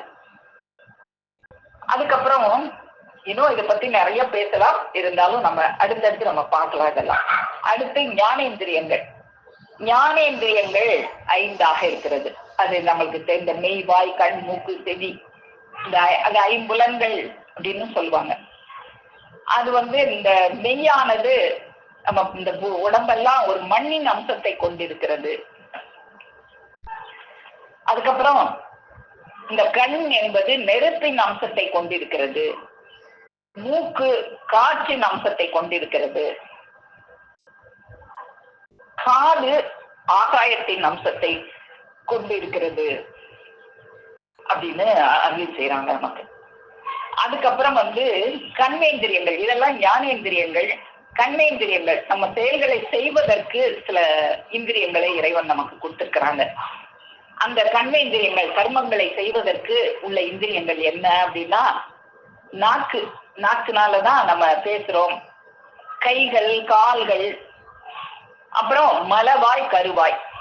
மலவாய் மலஜலம் கழிக்கக்கூடிய வாய், கருவாய் கரு உண்டாகி கரு வெளியேற்றுகிற வாயாக இருக்கிறது. இப்படி 5 கர்மேந்திரியங்கள் நமக்கு இருக்கிறது. அதுக்கப்புறமா தன்மாத்திரைகள் நம்ம பார்த்தோமே, தன்மாத்திரைகள், பஞ்ச தன்மாத்திரைகள் அப்படின்னு சொல்லுவாங்க. அது இந்த ஐம்புலன்களால் அறியப்படுகின்ற அறிவு. அது என்ன? நாக்குனால சுவையை, வாயினால சுவையை, கண்ணினால் ஒளியை உணர்கிறோம் அல்லவா? அதுதான் சுவை, ஒளி, ஊறு, ஓசை, நாற்றம். இதுதான் பஞ்ச தன்மாத்திரைகளாக இருக்கிறது. இந்த சுவை என்பது நீரின் அம்சமாக இருக்கிறது. நீர் இருந்தால்தான் சுவையை உணர முடியாது. ஆனா நாக்கு எப்பயுமே ஈரம் கொண்டதாகத்தான் இருக்கும். ஒளி, இந்த கண் என்பது அக்கினியின் அம்சமாக இருக்கிறது. ஊறு, தொடு உணர்வு, அது காற்றின் அம்சமாக இருக்கிறது. ஓசை, அது ஆகாயத்தின் அம்சமாக இருக்கு. நம்ம பார்த்த செவியே ஆகாயத்தின் அம்சமாக இருக்கிறது. அதுக்கப்புறம் இந்த கந்தம், மனம், நாற்றம், இதெல்லாம் மண்ணின் அம்சமாக இருக்கிறது. அப்ப இந்த அளவுல நம்ம பஞ்ச தன்மாத்திரைகளை பத்தி தெரிஞ்சுக்கிட்டோம். அதுக்கப்புறம் பஞ்ச கோஷங்கள் அப்படின்னு சொல்றாங்க. பஞ்ச கோஷங்கள் அப்படின்னா பஞ்ச தூலங்கள் அப்படின்னு சொல்றாங்க. அது என்ன? அந்த பஞ்ச தூலங்கள் அப்படின்னா அன்னமய கோஷம், பிராணமய கோஷம், மனோமய கோஷம், விஞ்ஞானமய கோஷம், ஆனந்தமய கோஷம் அப்படின்னு ஒரு 5 கோஷங்கள் நம்ம உடம்புக்குள்ள இருக்கு. இந்த அன்னமய கோஷம் அப்படின்னா சொல்லுவாங்க, இந்த டைஜஸ்டிவ் சிஸ்டம் அப்படின்னு கூட சொல்லுவாங்க. நம்மளுக்கு இங்கிலீஷ்ல ரெஸ்பிரேட்டரி சிஸ்டம், டைஜஸ்டிவ் சிஸ்டம் அப்படின்லாம் இதை எடுத்து கொடுப்பாங்க. நம்மளுக்கு தெரியும், இந்த சுவாசம், மூக்கு, சுவாசப்பை, அந்த நுரையீரல், அதெல்லாம் ஒரு தனி இது. நம்ம சாப்பிடுற உணவு போறது இரைப்பை, அது வெளியே வர்ற மலக்குடல், அது ஒரு தனி பாதை. அப்படி அந்த சாப்பிடுற சோறு, அது போற வழி, இதெல்லாம் அன்னமய கோஷமாக இருக்கிறது. இது தோல், எலும்பு, ரத்தம், இதெல்லாம் எலும்புக்குள்ள இருக்கிற மஜ்ஜை, இது எல்லாமே அன்னமய கோஷமாக இருக்கிறது. இந்த அன்னமய கோஷம் அழியக்கூடிய பொருள். அதுக்கப்புறம் பிராணமய கோஷம். பிராணமய கோஷம் காற்றினால், அது இது சரியா, இந்த பிராணமய கோஷம் சரியாக இருந்தால்தான் இந்த தேகம் சரியாக இயங்கும். இந்த பிராணன் உள்ள ஓடிக்கிட்டு இருந்தாதான் இந்த தேகம் இயங்கும். இல்லைன்னா இயங்காது. இந்த கோஷம் காற்றால் அமைக்கப்பட்ட ஒரு கோஷமாக இருக்கிறது. இந்த கோஷம் சரியாக இருந்தால்தான் எல்லா கர்மேந்திரியங்களும் இயங்கும். அதுக்கப்புறம் மனோமய கோஷம். இந்த மனோமய கோஷம் சூட்சுமத்துல அமைக்கப்பட்டிருக்கு. இந்த அன்னமய கோஷம்லாம் தூலத்துல இருக்கு. இந்த மனோமய கோஷம் சூட்சும தேகத்துல இருக்கு. அங்கதான் எண்ணங்கள் எல்லாம் உற்பத்தி ஆகுது. நம்ம என்னென்னமோ நினைக்கிறோமே, மனம் குரங்கு போல தாவுது எல்லாம் சொல்றோமே, அதுதான் மனோமய கோஷமாக இருக்கிறது. அப்புறம் விஞ்ஞானமய கோஷம், அது நம்ம அந்த புத்தின்னு பார்த்தோமே, அதுதான் புத்தியாலான உடம்பு. அது இந்த முன்வினையாலையும் நம்ம செய்த நல்வினையாலையும் இந்த உடம்பு எடுத்தோமே, அதை அனுபவிக்கிறது இந்த புத்தி தான் அப்படின்னு சொல்றாங்க. அதுக்கப்புறம் ஆனந்தமய கோஷம், அது ஒரு ஆனந்தமான நிலையை அடையிறதுக்காக இந்த ஒரு ஆனந்தமய கோஷத்தை நம்ம உடல்ல கொடுத்துருக்காங்க. இதெல்லாம் ஒரு ரகசியமாக இருக்கு நம்ம உடம்புல. அதை படம் போட்டு காட்டுறாங்க சித்தர்கள் நூல்ல. உச்சந்தலையில அந்த வாய்க்கிட்ட அன்னமய கோஷம் இருக்கிறதாகவும், வாய்க்கு கொஞ்சம் மேல அந்த மூக்கு கிட்ட பிராணமய கோஷம் இருக்கிறதாகவும், அப்புறம் அந்த நெத்தி கிட்ட மூளை கிட்ட விஞ்ஞானமய கோஷம், அந்த மூளை கொஞ்சம் கீழே புருவத்துக்கிட்ட மனோமய கோஷம் இருக்கிறதாகவும், உச்சந்தலையில ஆனந்தமய கோஷம் இருக்கிறதாகவும் படம் போட்டு காட்டுறாங்க. அதனுடைய ரகசியங்கள்லாம் வேறவாக இருக்கு, அதை பார்க்கலாம். அதுக்கப்புறமா பஞ்ச அவஸ்தைகள். அவஸ்தைகள்னா நம்ம நிலைகள்னு பார்த்தோம். நம்ம எல்லாம் இந்த அவஸ்தைங்கிற வார்த்தையை துன்பம்ங்கிற ஒரு அர்த்தத்துலதான் புழங்கிக்கிட்டு இருக்கிறோம். ஆனா இந்த அவஸ்தைகள் நிலைகள் அப்படின்னு சொல்றாங்க. இந்த பஞ்ச அவஸ்தைகள் விழிப்பு நிலை, கனவு நிலை, நம்ம இதெல்லாம் ஏற்கனவே பார்த்திருக்கோம் சபையில. சுளுத்தி நம்ம பெருமானவங்களும் இதெல்லாம் நமக்கு எடுத்து கொடுத்துருக்காங்க.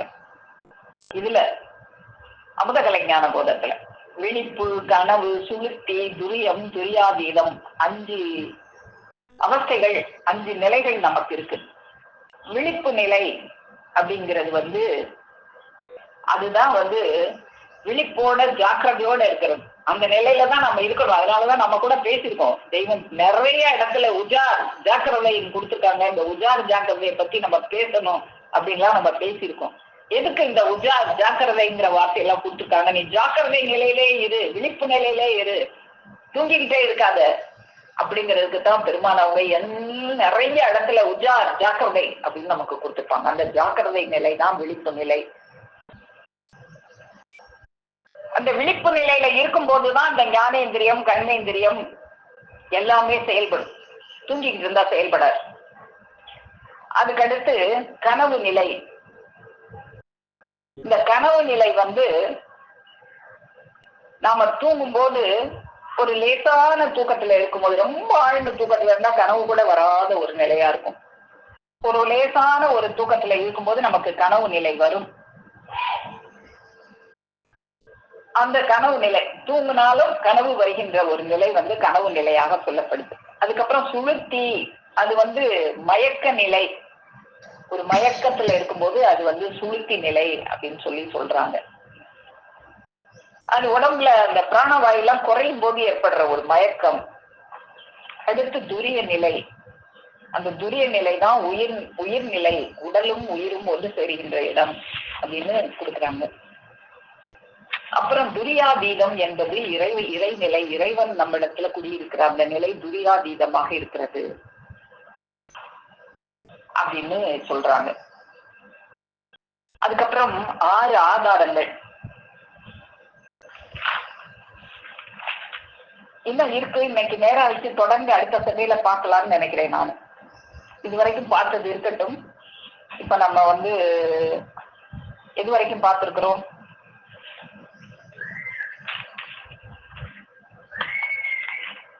பஞ்ச அவஸ்தைகள் வரைக்கும் பார்த்திருக்கோம். அப்ப நம்பர் படி 15 அக்கா. இது 15 இது பார்த்திருக்கோம். இல்ல வரிசையா அதனோட பேரு 15. இந்த எண்ணிக்கையில நிறைய வரும். இது வரைக்கும் பார்த்திருக்கோம். இன்னும் உள்ளத தொடர்ந்து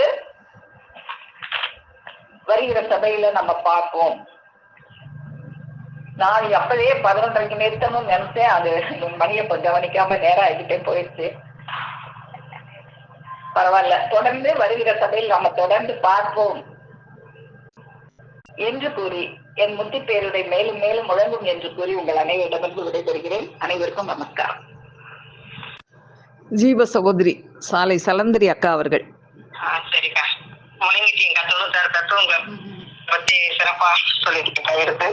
இப்பெல்லாம் தேடுறீங்களாக்கா? பகல்ல புதுசா இரவு பகலாம் தேடுறீங்களா? ரொம்ப சிரமப்பட்டு தேடி இருக்கீங்க. ஆண்டவங்களுக்கு நன்றி, உங்களுக்கு நன்றி. அக்கா சிரமப்பட்டு எடுத்து நம்மளுக்கு எல்லாம் வழங்குறதுக்கு எடுத்தது உதவியா இருந்த ஆண்டவங்களுக்கு நன்றி, உங்களுக்கு நன்றிக்கா. ஆதியே துணை கோவிலின்று வையகத்தில் இல்லறத்தில் வாழுகின்ற எங்களையும் அங்கமதாக்க செய்தி திங்கு வேண்டுவோருக்கு சேமமெல்லாம் தான் விளைவி ஜென்ம சாபல்யம் அருள்வாய்த்துக் கொண்டிருக்கும் பிரம்ம பிரகாச மெய்வழி சாலை ஆண்டவர்களை வணங்கி அனைவருக்கும் நமஸ்காரங்கா. இன்னைக்கு திருவாக்கியத்துல மெய்யான பஞ்சாட்சரத்தை பத்தி இதையும் உத்தரவு பண்ணாங்க. உன் ஜீவன் பழுதடையப்படாதே அப்படிங்கிறதுக்கு நான் உனக்கு எடுத்து விளக்கு வந்திருக்கேன், வணங்க அப்படிங்கிறாங்க. இந்த விளக்கம் தரீரவங்க யாரா இருந்தா அவங்களை பிடிச்சி நான் வச்சுட்டு நான் போயிடுறேன் அப்படின்னு உத்தரவு பண்றாங்க. இந்த மாதிரி உனக்கு சொல்றதுக்கு யாராவது கிடைச்சாங்கன்னா அவங்களை பிடிச்சி வச்சுட்டு நான் போயிடுறேன் அப்படின்ட்டாங்க. சைவம்னா மண்ணாங்கட்டி சைவம் கிடையாது, ராஜாங்க சைவம். அது ஒரு சூரியன் தானே இருக்கணும். வந்த காலத்துல எவ்வளவோ காலம் வந்துருச்சு. அந்த காலத்துல ஒரு சூரியன் தான் இருக்க முடியும், வேற சூரியன் வரக்கூடாது. எதிரியா ஒரு சூரியன் வரக்கூடாது. அந்த மகா புத்திமான்கள்லாம் அதை கைப்பற்றி வந்தவங்க தான் பாரவான்கள்லாம். ஆனா ஒரு தலை மெய்யாக ஒட்டுதல் இருந்துச்சுன்னா முன்னேறி பிறவிக்கும் பின்னேறி பிறவிக்கும் அது எட்டி பாயும்.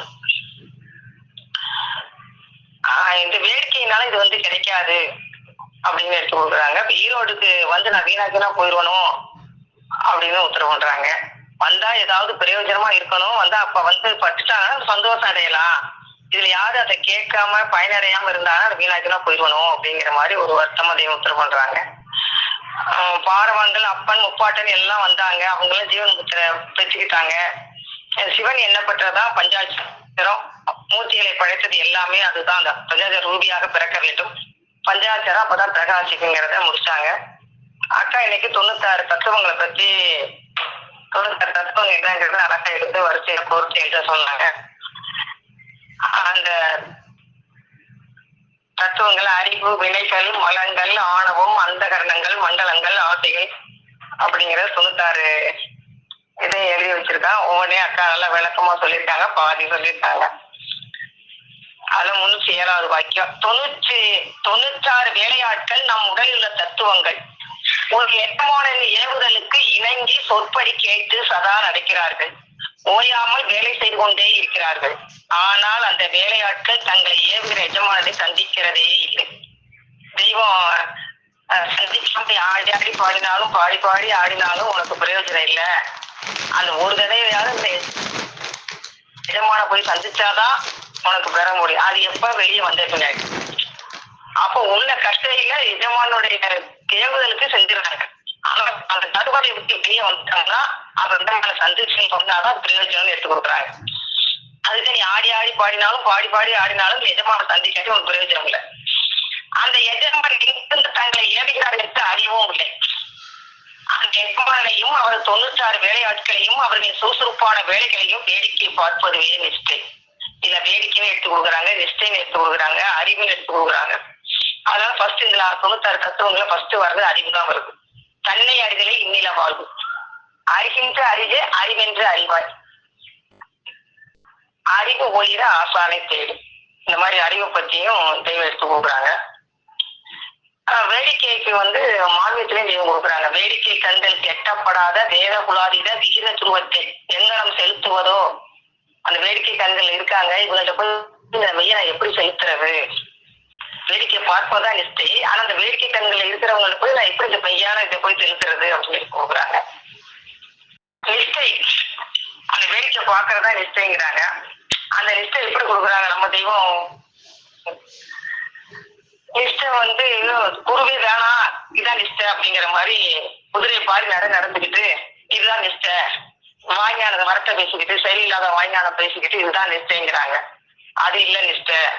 அப்படிங்கிறது தெய்வம் நம்ம அந்தகலையான போகத்துல எடுத்து கொடுக்குறாங்க. குருகுலவாசத்திருந்து தேர்ந்தோன் போலே குண்டலமூத்தாட்சமுடன் காவிதாகி குருவென்பான் இருதயமே வளர்த்தீனன்பான் கோவெனக்கு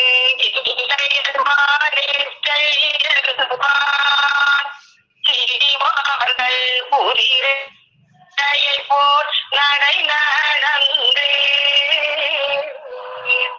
செயலில்லாமான வரட்டை வேதி வெறியனவன் தாறுமாறு பேசும் வந்த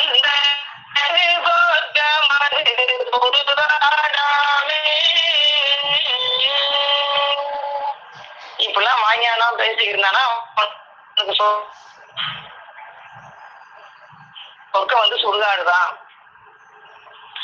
அப்ப அந்த நிஷ்டை எப்படி இருக்கு? அந்த தோற்று முறு தொட்டு காட்டாத வித்து உனக்கு சுட்டு போட்டாலும் வராது. அந்த தெய்வம் எப்படி சாற்றுமிட்டா சக்தியும் நீ இருக்கும் போது கொல்ல முடியாமல் நீ ஏற்றுக்கொள்ள எதற்காக இன்னொரு பெண்ணை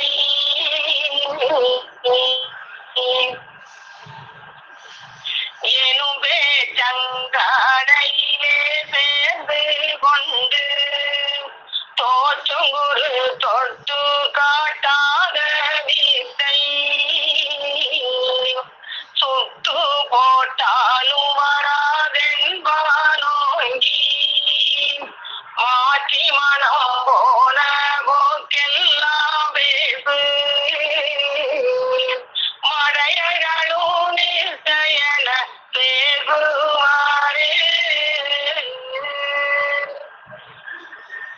அப்ப இந்த மாதிரி மனத்தனமா பேசிக்கிட்டு இருக்காங்க அப்படின்னு எடுத்து கொடுக்குறாங்க. அக்கா மண்டலத்தை பத்தி எடுத்து கொடுத்தாங்க. அதுக்கு நம்ம நூல்லையும் பூமி இடங்களுக்கு எடுத்து கொடுக்குறாங்க. பூமி இடங்களுக்கும் ஓதும் போரான நடு நடுங்கி துண்டு துண்டாய் வெடிக்கும் மண்டலம் நடு நடுங்கி துண்டு துண்டாய் வெடிக்கும் திசை மாலை செங்கும் தோதையும் தும்புகளாகும் பூமி அடங்களுக்கும் ஓதும் பூராதனம் கூறுவது. மாயை பத்தி எடுத்து கொடுத்தாங்க. மாயில் இருக்காங்க. அதுக்கு கலிகால நிகழ்ச்சி ஆண்டவர் முன்பே தெரிவித்தனும் ஈசனை கண்பாராக எடுத்து கொடுக்குறாங்க. ஈசனை கண்பாராய் ஈசனை கண்பாராய் மடிய மடிய புகழ புரள சொல்லுகிறேன் வாராய் மாயையான பிரபஞ்சத்தை மறந்து கண்டாய் ஈசனை கண்பாராய் ஈசனை கண்பாராய். இந்த உலகமே மாயையா தான் இருக்கு. அதுல மறந்துட்டாதான் நம்ம போய் தெய்வத்தை குடிச்சு போக முடியும் அப்படின்னு எடுத்து கொடுக்குறாங்க. அப்புறம் அக்கா மனம் சித்தம் புத்தி அதெல்லாம் ஆங்காரத்தை அடக்கணும் அப்படிங்கிறத எடுத்து கொடுத்தாங்க. அதுக்கு சிவனையாவில் எடுத்து கொடுக்குறாங்க. மனம் சித்தம் புத்தியுடன் ஆங்காரமும் அடக்கி மௌனத்தில் போட்டி விட்டு சிவனே அப்போ பிருதி தேவு வாழ்வாகாயமென்ற அஞ்சு அஞ்சாது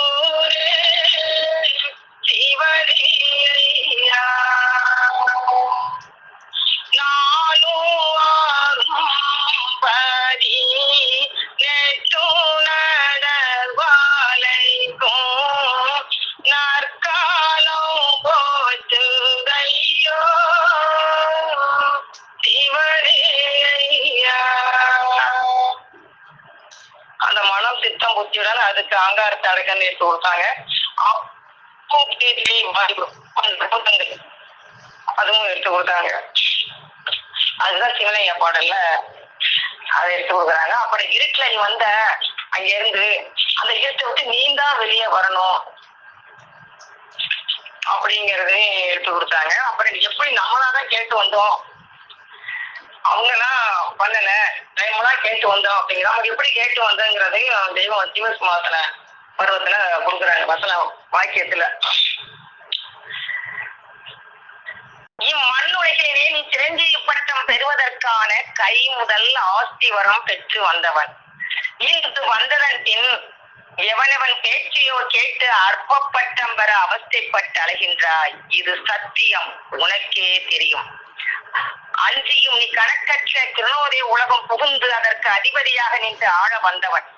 அதை விட்டுவிட்டு இங்கே சழக்க கலியன் பழக்கத்தில் புழங்கி விளக்கற்ற சஞ்சலம் நிறைந்த இருள் உலகம் புகுந்தாலும் போகின்றாய். உச்சார் அப்ப இருள் உலகத்திலிருந்து வந்த திருப்பி இருள் உலகம் போக கூடாது. ஆனா இது வந்த பின்னாடி அதெல்லாம் மறந்துட்டு அற்பப்பட்டோம் மண்ணாசை பொன்னாசை பெண்ணாசையில நீ அணைஞ்சுக்கிட்டு இருக்க, அப்படி போக கூடாது. மறுபடியும் நீ போய் இருள்ல புகுந்துருவ உச்சார் அப்படின்னு உத்தரவு பண்றாங்க.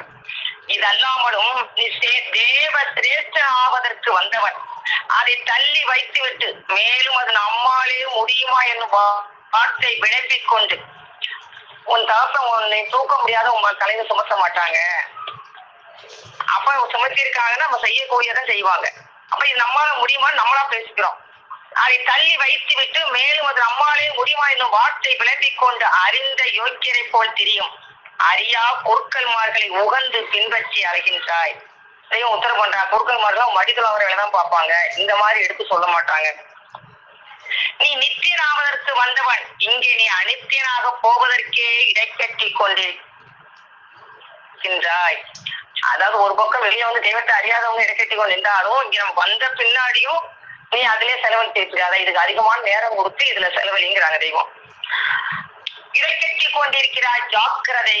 அப்ப ஜாக்கிரதை உஜார் உஜார் தெய்வம் உத்தரவு பண்றாங்கன்னா நம்மளுக்கு இன்னும் கொஞ்சம் அதுல படியா நீ அதுல இருக்கணுங்கிறத நினைவு ஊட்டுறாங்க, சத்தியம் பண்றாங்க. இதை எடுத்து உனக்கு கூறுவதற்கு ஆளே இல்லாத ஊரில் இருக்கிறாய். மேல் யாராவது சொல்றாங்க கூட வாக்கியத்தை உத்தரவு போனாங்க. யாராவது சொன்னாங்கன்னா அவங்க புடிச்சு வச்சுட்டு நான் போயிடுறேன்.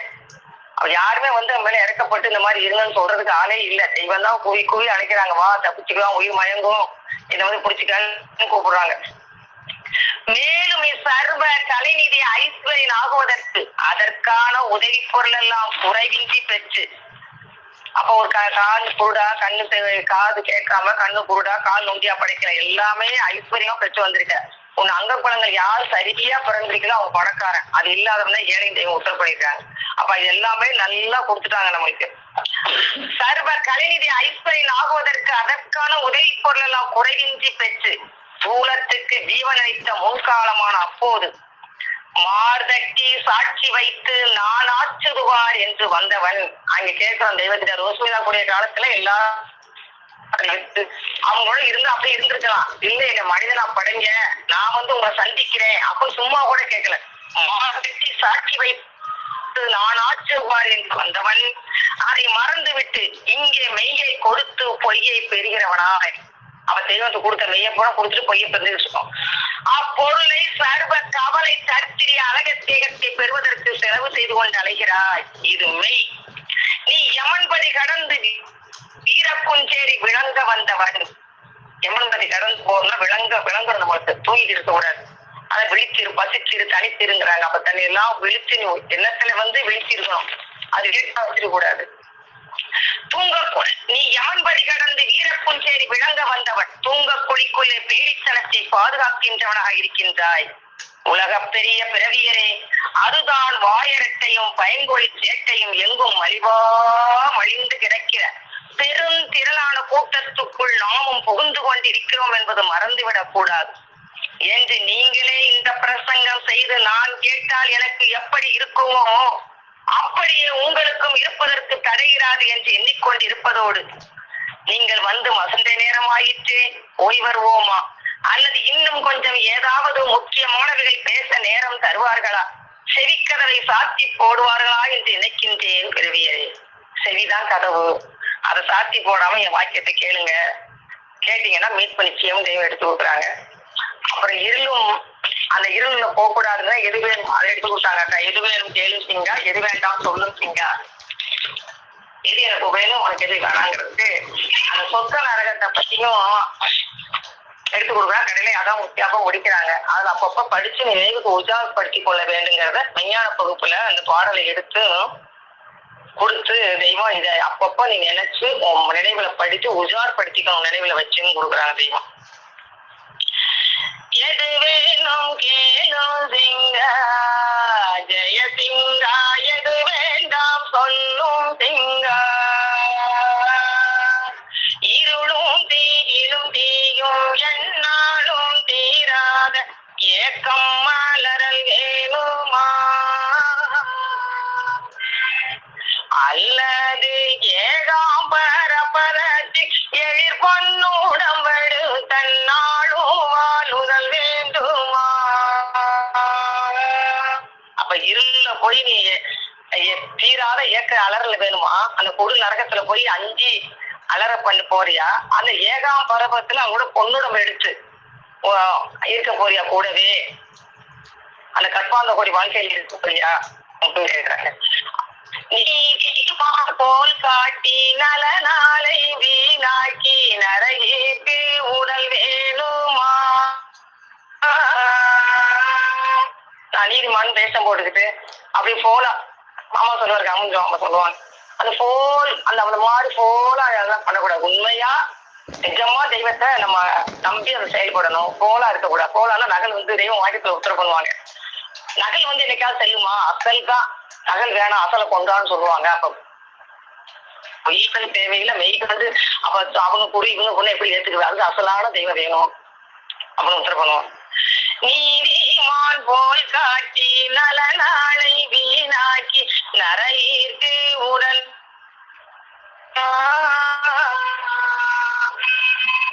அல்லது சேரி சீரறிந்துமே ஜென்ம காவல்யனா சொர்க்கத்தீர் குடல் வேணுமா.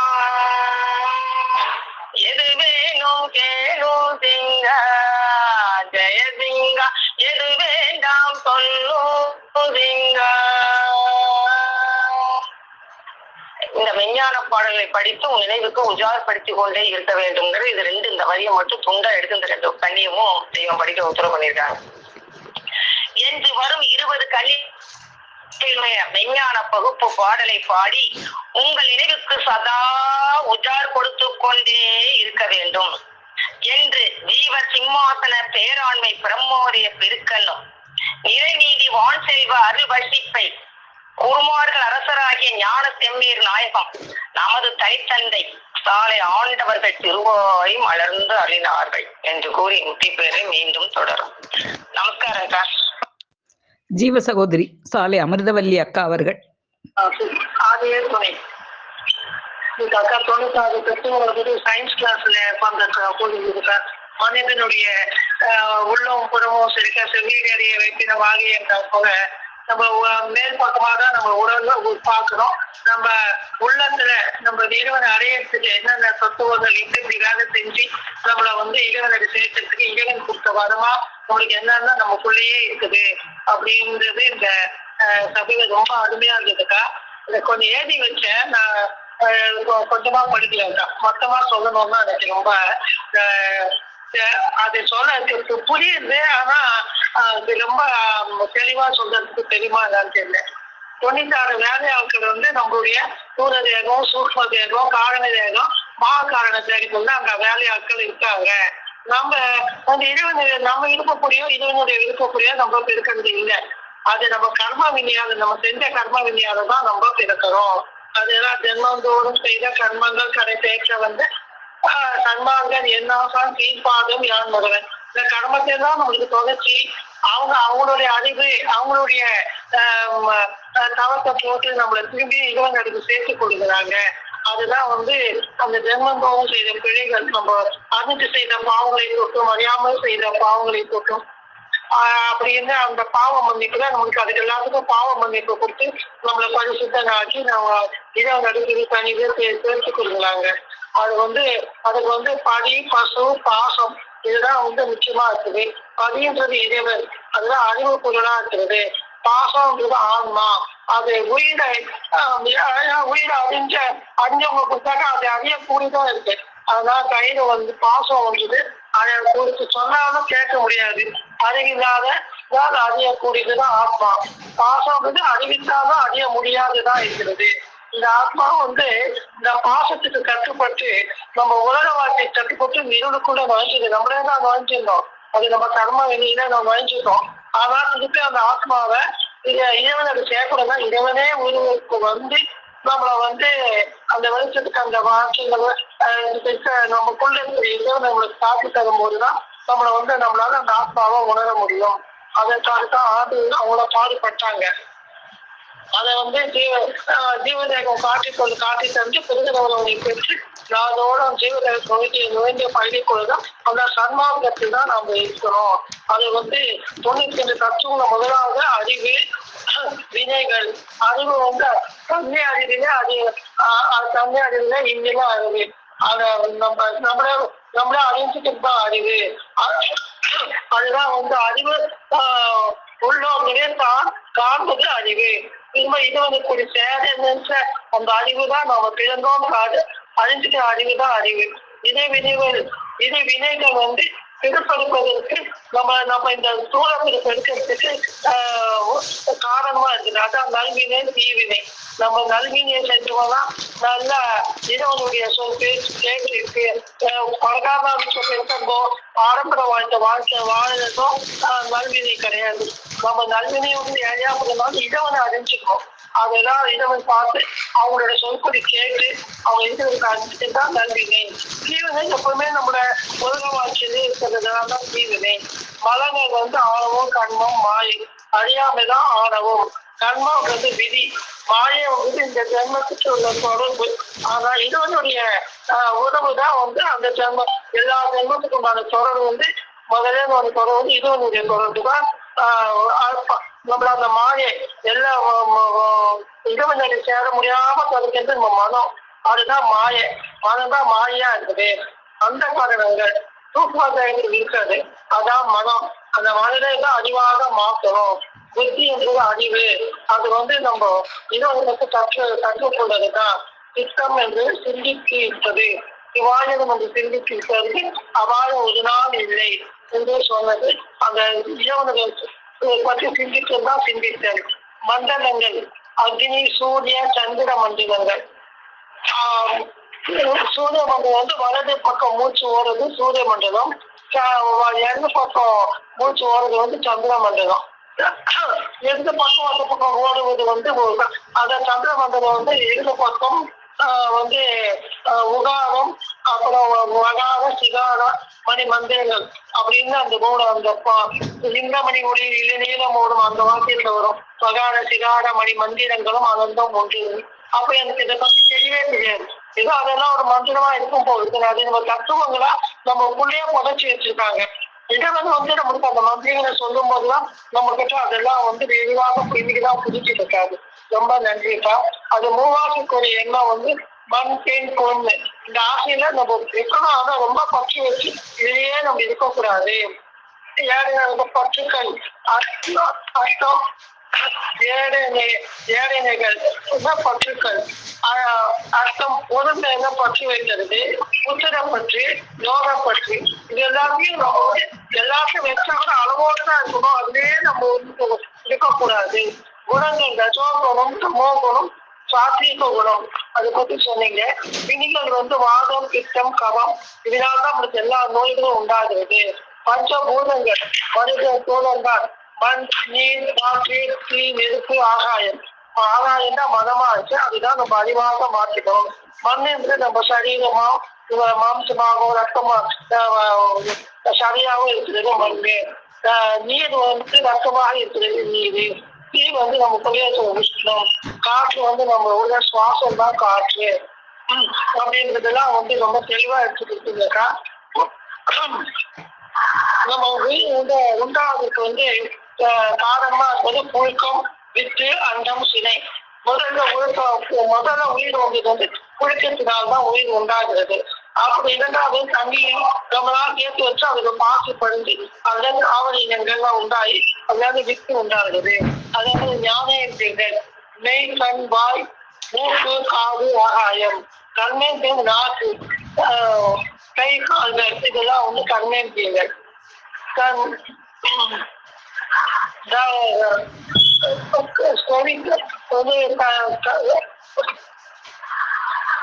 பஞ்சகோஷங்கள் அதே பிராணாமம், மனோகோஷம், சூஷ்ம கோஷம், அது எண்ணங்கள், அதெல்லாம் வந்து பஞ்சகோஷங்கள். இது நிறைய சொன்னீங்க, சரியா எழுதிக்க முடியல.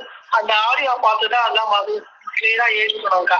அது மாதிரி அந்த உயிருக்காக எத்தனை எதிர்த்துன்னா அந்த உயிருக்காக தான் வந்து நம்ம உயிரை வந்து இறைவனுடைய உயிரா மாத்திக்கிறோம், அவருடைய ஜீவனா மாத்திக்கிறதுக்காக தான் வந்து இவ்வளவு பாடம் இல்லை நமக்காக அவங்க பாடுபட்டு அந்த பலனை நமக்கு கொடுத்துருக்காங்க. அந்த ஒரு வாக்கியம் மட்டும் படிச்சுக்கா மாமியத்துல. உயிருக்காக வேண்டிய இது அதுவும் பாடுபடுகின்ற அன்புள்ள உயிரை, எல்லா சீரும் சிறப்பும் தருகிற உயிரை, சர்வ வலதும் ஆன்மையும் தருகிற உயிரை, எல்லா கல்வி கலை சந்தாட்சியும் தருகிற உயிரை, சர்வ மதிப்பு விடுப்பு மகிழ்ச்சி தருகிற உயிரை, எல்லா இன்பயிற்சிகளும் தர உனக்கு இருவப்பகல் ஓதாது ஊழியம் செய்து கொண்டிருந்த இறைஞ்சிய லட்சிய உயிரை, வரும்பதோடற்ற வயது திருவோடைய உடம்பு உயிரை, உனக்கு உணர்ச்சி உணவு சூழலை எடுத்து ஊற்றிக் கொண்டிருந்த இணை துணையான உயிரை, அதனை கண்டு தரிசனம் பண்ணி நீ அதன் மூலமாக திருந்தி செய்வதற்கு இந்த உயிரா இருவனோட உயிரா நம்மளுக்கு அந்த உயிர் இருவனால நம்மளுக்கு கொடுக்கப்பட்டது. அது இருவன் அந்த திருவடி போய் சேரணும். அதுதான் வந்து நம்ம கர்மேந்திரியங்கள் ஞானேந்திரியங்கள் எல்லாம் கொடுக்கப்பட்டது. நம்மள அதுக்காக தான் அது வீணா போகாம நம்ம வினையா மாத்திக்காம அதை வந்து அவங்களுடைய உயிரா மாத்திக்கணும் அப்படின்றது இந்த 92 தத்துவங்களுக்கா. இதெல்லாம் கேட்கறதுக்கு ரொம்ப பிரமிப்பா இருக்கா. நீங்க எங்களுக்காக இவ்வளவு தூரம் எங்களுக்கு சமப்பட்டு இது எல்லாம் எடுத்து நிகழ்ச்சியா நன்றிக்கா. நமஸ்காரம் அக்கா. ஜீவ சகோதரி சாலை மேகலா அக்கா அவர்கள். பொய்மையை பெருக்கி பொழுதினை சுருக்கிக் கொண்டிருந்த புலித்தலை புலியர்களை அடியாத சிவராஜ வைரத்தலையர்களாக்கி செம்மையே ஆய சிவபதம் அளித்து வருகின்ற அன்பினில் விளைந்த ஆரமுக்கு ஒப்பிலா மணி அம்மையப்பராகிய நமது குல தெய்வம் பிரம்மபிரகாசமே வெளிச்சாலை ஆண்டவர்கள் நாம் பெருமாள் அவர்களை போற்றி அவர்களுடைய திருவடிக்கு நமஸ்கரித்து சபைக்கு நமஸ்காரத்தை சொல்லி இன்னைக்கு நம்ம உடம்பினை பெற்ற பயன் உடம்பினால் உத்தமனை கான் அப்படின்னு சொல்லி நம்ம தெய்வத்தினுடைய அவங்களுடைய வேத பொக்கிப்பிலிருந்து அவங்களுடைய உத்தரவுகளை தலைமையில் ஏற்றுக்கொண்ட கிரீடம் போல செயல்பட்டு நம்மளுக்கெல்லாம் இவ்வளவு பாடுபட்டு அந்த பொக்கித்தை நம்மளால தேடி அடைய முடியாத அந்த முத்துக்களை எல்லாம் தேடி எடுத்து நமக்காக சிரமப்பட்டு தெய்வத்தினுடைய துணை கருவியாக விளங்கி நமக்கு தினமும் அவங்களுடைய அருள் அமுதை அந்த அமுத வர்ஷிப்பை நமக்கு தினமும் அருளி கொண்டிருக்கு. அக்காவுக்கும் முதல் நமஸ்காரத்தை தெரிவித்துக் கொண்டு இன்னைக்கு சபையில நீங்க அக்கா சொன்னதை விளங்குறதா எடுத்துக்கிறேமா. அப்போ நம்ம தெய்வம் வந்து உடம்பு அதாவது மெய்க்குருவால் உள்ளுடம்பு மெய்க்குருகளால உள்ளுடம்பு அறிய முடியும். அந்த மெய்ப்பொருள் மெய்ப்பயன் மெய்யறிவு எல்லாமே ஒரு உற்ற குருவாலதான் அறிய முடியும். அப்ப அந்த உற்ற குருவாக நம்மளுக்கு தெய்வ ஆசானாக இருந்து நம்ம உடம்புக்குள்ள இருக்கின்ற அந்த அடியப்படிய செயல்களை அந்த சூட்சுமா அந்த வல்லபத்திலாம் நம்மளுக்கு வெளிக்காட்டி கொண்டிருக்கிற நம்ம பெருமான் அவங்க நமக்கு அந்த அறிவாகிய மாணிக்கத்தை கொடுத்து நம்ம அந்த எந்த தூரத்தில் இருந்து அந்த ஜீவ தேகத்துக்கு நம்மளை பாயக்கூடிய அந்த உழவு உடைகள்லாம் சொல்லி அதுக்குள்ள இருக்கிற அந்த அரிய பெரிய காட்சிகளை அந்த கோடி சூரிய பிரகாச இறைபெருமானை தரிசித்து அவங்க மூலமாக அந்த அந்த திருக்காட்சிகளை நம்ம காணணும். அதுதான் நம்ம நித்திய அந்த சூக்கும தேகத்துல நுழையக்கூடிய அந்த ஜீவ தேகத்துல நுழையக்கூடியதே நம்ம தெய்வம் தான் நம்மளுக்கு அறிய வைக்கிறாங்க. அப்படிப்பட்ட பெருமாள் அந்த இதெல்லாம் நம்ம அதுக்குள் சென்று நம்மளுடைய அந்த காட்சிகளை காணுவதை நம்மளுடைய நிச்சயம் அதுதான் நிச்சயாக இருக்குது. அப்ப அதுக்குள்ள இருக்க அந்த கோடிக்கான நம்ம தாயின் கருவறையில இருந்து நம்ம அங்க குளங்களை கட்டக்கூடிய எல்லா கருவிகளும் இருந்தா செயலற்றதாக இருந்து அப்புறம் தகப்பட்டு போயிட்டு அந்த ஜீவ வித்துதான் அந்த அவங்க அதுதான் எஜமானதாக இருந்து எல்லாத்துக்கும் அவங்களுடைய ஏவுதலை வீச கோடிக்கணக்கான பேர் சேர்ந்தா இந்த திருமாளிகை நம்ம தேக மையத்திற்கு திருமாளிகை கட்டப்பட்டது. அப்ப இந்த சிருஷ்டி பொருள்களை எல்லாம் ஆக்கவோ அழிக்கவோ கூடக்கூடிய அந்த அறிவு வித்து வந்து அவங்கதான் அறிவாக ரூபருக்கு நமக்குள்ள இருந்துதான் நம்மளுக்கு அந்த சூட்சுமத்தெல்லாம் நமக்கு அறிவிக்கக்கூடிய தெய்வமாக நமக்கு இருக்காங்க. அப்ப நம்ம தேகம் வந்து சூக்ம தேகம் காரண தேகம் மகா காரண தேகமாக இருக்குது.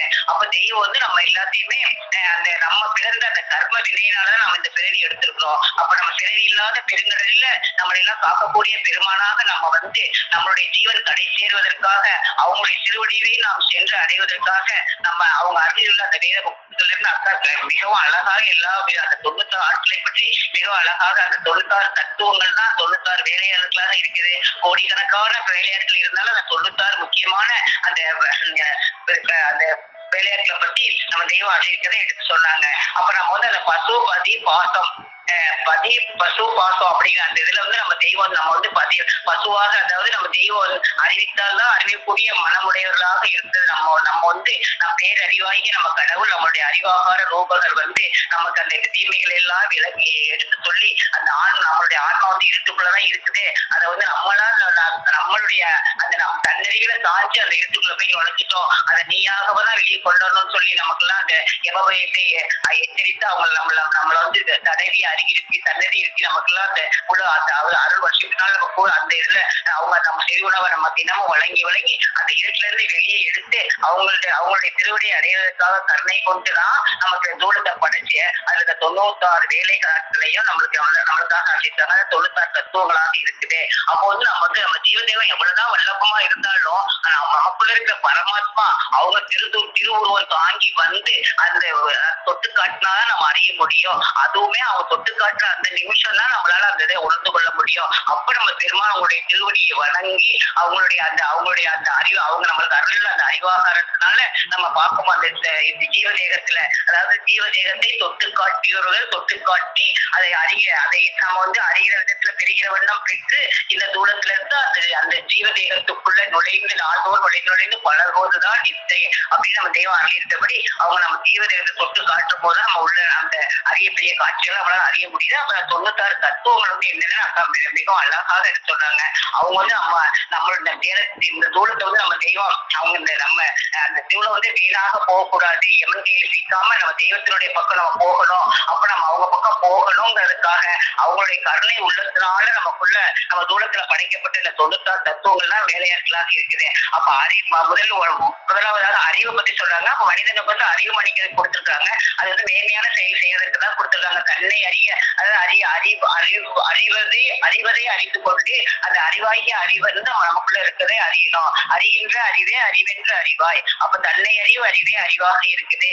ஒரு தன்னை அறிவது உன்னை எல்லாம் வேற இல்லை அப்படின்னு சொல்லி நம்ம தன்னை அறியும் போது நம்ம தெய்வத்தை நம்மளோட அறியும் போதுதான் நமக்கு வந்து அந்த அறிவாக ரூபம் நம்ம வந்து தெரிந்து கொள்றோம். அப்போ வந்து அவங்க கொடுத்த அறிவு வந்து அந்த நேர்மையான செயலுக்கு தான் பயன்படுத்தணும் அப்படின்னு தெய்வம் இருக்காங்க. அடுத்து வினைகள் 2 வினைகளா இருக்குது, நல்வினை தீவைகள். அது வந்து நம்ம இந்த பிறவி மட்டும் இல்லாம இனிமேல் எடுக்க போற பிறவியுமே நம்ம செய்யற அந்த வினைகளை பொறுத்துதான் அது அமையுது அப்படின்னு அறிவித்தாங்க. அப்புறம் 3வது மலங்கள், மும்மலங்கள் ஆணவம் கர்மம் மாயை அப்படின்னு சொல்லி அந்த 3 மலங்கள் வந்து நம்ம வந்து எப்பயுமே அந்த மும்மலங்கள் இருக்கக்கூடாது, அந்த மும்மங்களை கழிக்கணும். அதையும் கழிக்கிறது நம்மளுடைய தெய்வத்தினுடைய அவங்களுடைய கிருபையினாலதான் அந்த இதால அழைக்கப்படுகிறது. அப்ப நம்ம தெய்வத்தினுடைய அறிவாக நம்ம அவங்களுடைய அந்த அருளமத்த உணவுகள் அந்த மும்மலங்களும் கழிக்கப்படுகின்றன. அடுத்து வந்து நம்மளுக்கு வந்து அந்த தருணங்கள், அப்ப மனம் புத்தி சித்தி அகங்காரம் அப்படின்னா மனம் வந்து நம்ம எப்பயுமே மனம் பெய்தன்மையாக தான் இருக்குது. அதனால கண்டதை சிந்தித்து தீய வழியில போயிட்டு இருக்கு. அதெல்லாம் நம்ம சரிபடுத்த நம்ம தெய்வம் வந்து அவங்களுடைய திருக்கரங்களால அவங்க வந்து நம்மளுடைய மனத்தை வந்து தூய்மைப்படுத்தி நம்மளை வந்து செம்மைப்படுத்தி அந்த மனம், அதாவது நம்ம தெய்வத்தை சிந்திக்க வந்திக்க பந்திக்க அப்படின்ற அந்த செயலில் நம்ம ஈடுபட்டோம்னாலே நம்ம மனமானது நல்லவற்றையே பதிய வைத்து அதை புத்தியை கொண்டு சிந்திக்க வைத்து அதையெல்லாம் செயலாக்கக்கூடிய நல்ல உள்ள படைத்தவர்களாக நம்ம மாற்றுவது நம்ம பெருமாள் அவங்களுடைய அருளாலதான் நம்ம செய்யணும். அப்புறம் நம்ம எல்லாமே செம்மைப்படுவது நம்ம தெய்வம் அவங்க பெருமாள் அவங்களுடைய கருணையாலதான். அப்புறம் மண்டலங்கள் அப்படின்னா அப்புறம் சூரிய மண்டலம், சந்திர மண்டலம், அக்னி மண்டலம். வலது பக்க செயலை செய்யக்கூடியது சூரிய மண்டலமாக இருக்குது, அதை ஆகாரம்னு சொல்றோம். அடுத்து சந்திர மண்டலம் அது இடப்பக செயலை செய்யக்கூடியதா இருக்குது, அதை வந்து உகாரம் அப்படின்னு சொல்லியிருக்காங்க.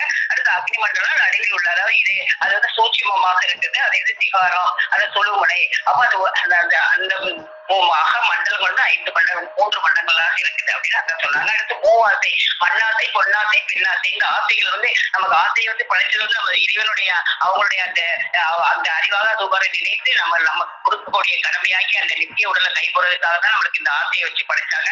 ஆனா நம்ம இந்த மண் பெண் இதுலயே நம்ம அலை போன்ற உலகம் இதுலயே ஆசை வச்சு போறோம். அந்த ஆசையை விட்டுட்டு நம்ம தெய்வத்தின் மேல ஆசை வைக்கும் போதுதான் அவங்க மீது அனுபவிக்கும் போதுதான் நமக்கு அந்த பரமபாத வாழ்வு நம்ம தெய்வம் நமக்கு அருள்றாங்க. அடுத்து 7 அப்படிங்கிறது. அது வந்து அர்த்தம், புத்திர, லோக அப்படின்னு 3 விதமாக இருக்குது. அதாவது பொருள் மீது வைக்கக்கூடிய பற்று, பிள்ளைகள் மீது வைக்கப்படுற பற்று, உலகப்பற்று. அப்ப இந்த 3 வித பற்றுகளையும் நீக்கிட்டு பற்றற்றவனை பற்றுக பற்று அப்படின்னு சொல்லி நம்ம தெய்வத்தின் மீது தான் நம்ம பற்று வைக்கணும். இந்த 3 பற்றுகளை நம்ம விட்டுறணும். அடுத்து முக்குணங்கள், முக்தலா, ரஜோ, தமோ, சாத்வீகம். அப்ப தைரியத்தை கொடுக்கக்கூடிய அந்த 3 வித குணங்களோட தைரியமா இருக்கணும். நம்ம அந்த தூக்கத்தை குறைக்கணும். அதாவது தூக்கத்தை வந்து நம்ம உடல் கேடு அப்படின்னு சொல்லி அந்த குணம் இருக்கக்கூடாது. அடுத்து சாந்தம், அமைதி. அப்ப நம்ம தெய்வம் அவங்களுடைய தவ வலிமையால நமக்கு அந்த தைரியத்தை கொடுத்து இந்த துக்க சோகத்தெல்லாம் அழித்து விட்டு நம்மளோட சாந்த ரூபியாக நம்மளுக்கு அந்த சாகித்ய பதவி கொடுக்கக்கூடிய அந்த அமைதியான அந்த அன்பான நம்மளுக்கு நல்ல குணத்தை கொடுத்து நம்மளுக்கு அந்த பேரின் நாட்டுக்கு அழைத்து செல்லக்கூடிய சாந்த தொகுதியாக நம்ம தெய்வம் நம்மளுக்கு அந்த அவங்களுடைய கருணையால நமக்கு அந்த குணத்தெல்லாம் நம்மளுக்கு மாற்றி வைக்கிறாங்க. அடுத்து பிணிகள் 3: வாதம், பித்தம், சபம், அதாவது கிளைத்துவம். அப்போ வாதம் வந்து எதனால ஏற்படுதுன்னா காற்றினால, பித்தம் வந்து நெருப்புனால, நீரின் அளவுனாலதான் நமக்கு அந்த சபங்கிற நோய் வருது. அப்ப இது 3மே ஒரே நிலையில இருந்தாலும் நமக்கு உடல்ல நோய் வராது. அப்ப 3மே ஒரே இடத்துல இருக்கணும்னா நம்மளுடைய எல்லாமே நம்மளுடைய சுவாசம், நம்ம மனது எல்லாமே நம்ம தெய்வத்தின் மீது வைக்கும் போதுதான் நமக்கு இந்த இது சரி சமயத்துல இருந்து அந்த பிணி இல்லாத பிணி மூப்பு சாக்காடு இல்லாத அந்த பேரின்ப அந்த எவ்வளவு வாழ்வது நமக்கு தெய்வம் நமக்கு அருளி கொண்டிருக்கிறாங்க. அடுத்து பஞ்சபூதங்கள்ன்றப்போ 3, அதாவது 5 பஞ்சபூதங்களாக இருக்குது. நிலம் வந்து அந்த தோல் தசையாக இருக்குது. அடுத்து நீர் வந்து அந்த ரத்த வேர்வையாக இருக்குது. அடுத்து நெருப்பு நீர் வந்து கோபம் காமமாக இருக்குது. அடுத்து காற்று வந்து தசவாய்க்களாக இருக்குது. அப்ப இவையெல்லாம் குறிப்பிட்ட நேரத்துல இருந்தாதான் நம்மளுடைய உயிர் வந்து நம்மகிட்ட தங்கும். அப்ப இவையெல்லாம் சமநிலையில வைக்கிறதுக்கு நம்ம தெய்வம் தான் நம்மளுக்கு அருள் புரியுறாங்க. அவங்களுடைய திருத்தரத்தினால இவையெல்லாம் நம்மளுக்கு மாட்டி அதையெல்லாம் நம்ம செம்மப்படுத்தி நம்ம தெய்வம் நம்மளை காத்து வர்றாங்க. அப்போ அடுத்து ஞானேந்திரியம். அப்ப ஞானேந்திரம் அந்த 5 புலன்கள் தான் ஞானேந்திரியமாக இருக்குது. அதாவது கண்ணு வந்து நெருப்பா இருக்குது, மூக்கு வந்து காற்றா இருக்குது, காது வந்து ஆகாயமா இருக்குது, அப்புறம் அந்த மெய் வந்து கண் அந்த சந்தமாக வாசனை கொண்ட பொருளாக இருக்குது. அப்ப இந்த ஞானேந்திரங்கள் நமக்கு எதுக்காக படைக்கப்பட்டது? அப்ப கண் எதுக்கு, காது, மூக்கு, வாய் இதெல்லாம் எதுக்காக நம்ம தெய்வம் நம்மளுக்கு அறிவித்து எல்லாத்தையுமே ஞானேந்திரமாக மாற்றக்கூடிய அவங்களுடைய தவ வளர்ந்ததுனால நம்ம ஞானேந்திரங்களாக மாற்றக்கூடியதாக இருக்கிறது. அடுத்து கண்ணேந்திரங்கள். அப்ப இந்த கர்மம் அந்த 5 கர்மங்களை செய்வதற்கு தான் இந்த கண்ணேந்திரங்கள் இருக்குது. அது நாக்கு, கை, கால், மலவாய், கருவாய் இவைகளாக இருக்குது. அடுத்து தன்மாத்திரைகள் 5 உணரப்படுவதுதான் அந்த தன்மாத்திரைகளாக இருக்குது. அடுத்து பஞ்சகோஷங்கள். அது ஆண்மனைய அது வந்து அந்த செரித்தல் அந்த வேலைகளை செய்யக்கூடியது இருக்கு. அது வாயு பக்கத்துல இருக்குது. அடுத்து பிராணமய அப்படிங்கிறது வந்து காற்றினால உணரக்கூடியதாக இருக்குது. அது வந்து மூக்கின் பக்கத்துல இருக்குது. அடுத்து விஞ்ஞானமயம் அப்படிங்கிறது வந்து நெற்றி பக்கத்துல, அது வந்து புத்தியால செய்யக்கூடியதாக இருக்குது. அடுத்து மனோமயம், அது புருவத்தின் பக்கத்துல, அது சூட்சுமத்துல எண்ணமாக இருக்குது. அடுத்து ஆனந்தமயங்கிறது வந்து ஆனந்த நிலையை அடைவது, அதாவது அந்த உச்சந்தலையை அதை பத்தி அக்கா சொன்னாங்க. அப்ப தெய்வமே நம்மளுக்கு வந்து அந்த தலையில அந்த உன்னுடைய சிரசின் உன்னதத்தை பத்தி உடலுக்கு சிரசு எவ்வளவு முக்கியமானது, அந்த தலையினுடைய அவ்வளத்தை அந்த உன்னதத்தை வந்து நம்மள எல்லாம் அறியக்கூடியது அந்த ஊசி நுழைந்த வழியாக போகும்போது அப்படின்னு நம்மளுக்கு அந்த அவங்களுடைய அந்த திருப்பாடல்கள் மூலமாக நமக்கு அந்த ஒரு தலையினுடைய உன்னதத்தை எல்லாம் நமக்கு அறிவித்து அதை நம்ம பெற்றதன் பலன் என்ன அப்படின்னு நம்ம தெய்வம் அவங்களுடைய அருளமத்துலதான் நம்ம தினமும் அருளி கொண்டே இருக்கிறாங்க. அதன் மூலமாக நம்ம அந்த ஆனந்த நிலையை அடையக்கூடிய அந்த நிலையை நம்ம அடைகிறோம். அடுத்து பஞ்ச அவஸ்தைகள் அந்த 5 நிலையில இருக்கு. அதாவது விழிப்பு. நம்ம எப்பயுமே விழிப்பா ஜாக்கிரதையா இருக்கணும். நம்ம தெய்வ நூல் எல்லாம் படிக்கிறப்ப நம்ம மனசுல நம்ம எப்பயுமே எவ்வளவு நிலையில தான் இருந்துட்டு இருக்கோம் அப்படிங்கிற அந்த விழிப்புணர்வை கொடுக்கறதும் நம்ம தெய்வம் அவங்களுடைய அருள் வர்ஷிப்பு தான். அடுத்து கனவு. நம்ம கனவு லேசான தூக்கம், தூங்காம இருக்கணும். அதுதான் கனவு நிலை அப்படின்னு சொல்றோம். அடுத்து சொல்லிட்டீங்கன்னா மயக்க நிலை, ஆழ்ந்த உறக்கத்துக்கு போயிருது. அடுத்து துரியா நிலைங்கிறது உயிர் நிலை. அடுத்து துரியாதீனங்கிறது இறைநிலை, நம்ம இறைவனை சென்று அடையக்கூடிய அந்த நிலை அப்படின்னு சொல்லி இந்த தொழிற்தளத்துல இருந்து நம்மளுக்கு இவ்வளவு அழகாக எடுத்து நம்ம எல்லாம் உணர்ந்து கொள்ள வகையில அதெல்லாம் எடுத்து கொடுத்துருக்காங்க. அப்ப இப்படிப்பட்ட அருமையான எல்லாமே நம்மளுக்கு அந்த அதிக அற்புதங்கள் நம்மள இருந்தாலும் நம்மளுக்கு நம்ம தெய்வம் எடுத்துக்காட்டுல நம்மளுக்கு தெரியாது. இப்படிப்பட்ட வார்த்தைகள் யாராவது சொல்லியிருக்கிறார்களா, இது உன் காதில் எப்போதாவது கேட்டிருக்கிறதா, நாம் எடுத்து அறிவிக்காவிட்டால் இந்த உலகம் அறிந்திருக்குமா அப்படின்னு சொல்லி, அப்ப இப்படிப்பட்ட வார்த்தைகளை எடுத்து ஒருவருடைய அறிவுக்கு எட்டும்படி புகட்டுவதாக இருந்தால் அது எப்படிப்பட்ட கனம் கொண்ட வார்த்தைகளாக இருக்கோ, அதை பெற்றவர்கள் எப்படிப்பட்ட அந்த திரவியத்தை கை கொண்டவர்களாக இருப்பாங்க அப்படின்னு நம்ம தெய்வம் நமக்குலாம் அதை அறிவித்து நாம் எங்கிருந்து வந்தோமோ அங்கேயே நம்ம இறைவனுடைய திருவடியே நம்ம சென்று அடையிறதுக்காக தான் நம்மளுடைய அங்க கருவி கருவி குளங்கள் நமக்குள்ள இருக்கிற அந்த கருவி குளங்களை எல்லாம் தேகாதி எந்தங்களை எல்லாம் அவங்க மாசு துடைத்து அவங்களுடைய துணி அவங்களுடைய ஆழவாய் அமுத குலமாக நம்மளுக்கு மாசு துடைத்து எல்லாத்தையுமே நேர்மையான கருவிகளாக புதிய புதிதாக மாற்றி வைத்து அந்த யமன் மோதுகின்ற அந்த அமளி நேரத்துல அந்த ஆபத்தை எல்லாம் கொண்டாடி அந்த யமன் கை கீழே போய் நம் கை மேலே நோக்கி இருக்கும்படி செய்து அந்த ஜீவ விடிவின் ஒளியின் மூலமாக நமக்கெல்லாம் அந்த ஒளிய ஜீவ ஒளிய அந்த தெய்வீக ஒளிய நம்ம உள்ளத்துல அகத்துல பாய செய்து பிணி மூப்பு சாக்காடு அணுகாத மாறாத வயதுடைய நித்திய தேகத்தில் புகுத்தாட்டி வைத்து அந்த பரமபத பேரின்ப வாழ்விற்கு நம்மை அழைத்து போகக்கூடிய அந்த மாபெரும் அந்த வல்லப செயலை அவங்களுடைய தவத்தின் மூலமாக நம்ம பெருமான் தினமும் அருளிக்கொண்டே இருக்கிறாங்க. அதெல்லாம் தேடி தேடி நம்மளுக்கு நீ மனசுல பதிய வைக்கணும் அப்படின்னு சொல்லி நம்மளுக்கு வேதங்கள் இருக்கிறது மட்டும் இல்லாம அவங்க துணை குறைகளை அக்கா போல நிறைய நம்மளுக்கு எடுத்து வழங்கக்கூடிய அவங்களுடைய அவங்களுடைய அந்த அமுதை வாரி வாரி வழங்கி அவங்க அந்த உள்ள அப்படிப்பட்ட அக்கா மாதிரி நம்மளுக்கு அந்த ஜீவ பிரயோஜனையும் நம்ம கொடுத்துருக்குறாங்க. அப்ப நம்ம தெய்வத்துடைய அவங்களுடைய அந்த கருணை உள்ளத்தை தினமும் எண்ணி அவங்களுடைய திருவடியை வணங்கி அந்த தினமும் நம்ம அதை அவங்களை தோற்றிக்கணும் அப்படிங்கிறத நான் விளங்கி கொண்டேமா. நமஸ்காரமா. ஜீவ சகோதரி சாலை முத்துவள்ளி அவர்கள். இத தூக்கி போடுவீங்கன்னு தெரியவே இல்லை. 96 இத மனசுல எண்ணி பார்க்க கூட இது இல்ல. 96 தத்துவங்கள்னு கேள்விப்பட்டோமே தவிர ஆனா இவ்வளவு இருக்கும் அப்படின்ட்டு நானும் இது வரைக்கும் என்னது இல்ல. நமஸ்காரங்க. நமஸ்காரம். ஆதியே துணை. தில்லையில் கூத்தனை தென்பாண்டி நாட்டானை என்றும் தென்னாடுடைய சிவனையை போற்றி எந்நாட்டவர்க்கும் இறைவா போற்றி என்றும் வேதங்கள் புகழும் தமது குலதெய்வம் பிரம்ம பிரகாசமேவை தாரையாண்டவர்களின் திருப்பாதம் போற்றி படிந்து அவர்களின் உத்தரவு பெற்று இந்த சபையை மிகவும் சிறப்பாக சீரும் சிறப்புமாக நடத்தி கொண்டிருக்கும் விஸ்வகன்யா அக்கா அவர்களுக்கும் இந்த சபையில் கூடி பங்கிக் கொண்டிருக்கும் தெய்வ சகோதர சகோதரிகள் யாவருக்கும் என்னுடைய அன்பான நமஸ்காரத்தை தெரிவித்துக் கொள்கிறேன். அக்கா அவர்கள் அந்த இது பத்தி சொன்னாங்க, வேலையாட்கள் கூட. இதுக்கு ஒரு வாக்கியம் 307 அது படிச்சிருக்கிறேன் நானு. ஆனா அது இவ்வளவு இது இருக்கும்னு நானும் இது இவ்வளவு ஒரு நாள் கூட செய்து பார்த்ததில்லை. இன்னைக்குதான் அதை சிந்தித்து பாக்குறேன். 96 வேலையாட்கள் நம் உடலில் உள்ள தத்துவங்கள் ஒரு எஜமானின் ஏவுதலுக்கு இணங்கி சொற்படி கேட்டு சதா நடக்கிறார்கள். ஓயாமல் வேலை செய்து கொண்டே இருக்கிறார்கள். ஆனால் அந்த வேலையாட்கள் தங்களை ஏவுகிற எஜமானனை சந்திக்கிறதே இல்லை. அந்த எஜமான் எங்கிருந்து தங்களை ஏவுகிறார் என்று அறியவும் இல்லை. இந்த உடம்பை எடுத்து வந்தோமே தவிர இந்த உயிர் நம்ம அந்த எஜமானன் நமக்காக வேலை செஞ்சுக்கிறாரு அப்படின்னு என்னைக்காவது நம்ம என்னன்னா நம்ம சாப்பிடுறோம் தூங்குறோம் எல்லாம் நம்ம பண்றோம். ஆனா நமக்குள்ள இருந்து ஒவ்வொன்றும் யார் செஞ்சுட்டு இருக்கிறா அப்படின்னு நம்ம ஒரு நாள் கூட நினைச்சு பார்த்தது இல்லை. அந்த 96 வேலையாட்களையும் அவர்களின் சுறுசுறுப்பான தவறு செய்யும் போது அவங்க அந்த விஞ்ஞானிகள் எல்லாமே இந்த நிஷ்டைங்கிற அந்த எல்லைக்குதான் போறாங்க. அக்கா நிறைய அந்த பசுபதி பாசம் அறிவு அதெல்லாம் பத்தி சொல்லிட்டு இருந்தாங்க. எங்க மாமனார் ஒரு டைரியில அவர் அந்த பசுபதி அப்படின்னு பத்தி எழுதியிருந்தார். எதுக்காக அந்த பசுபதினு பேர் வைப்பாங்க, அதுக்கு என்ன பேரு அதுக்கு என்னன்னு எழுதியிருந்தாங்க. பசுவாகி உன்னுடைய உயிரைத்தான் என்னிடம் கொடுத்தாயிற்றே, இனிமேல் அதை உன்னது என்று எண்ணலாமா? ஜீவனுக்கு பதி இறைவன் என்ற பெயர் உண்டு.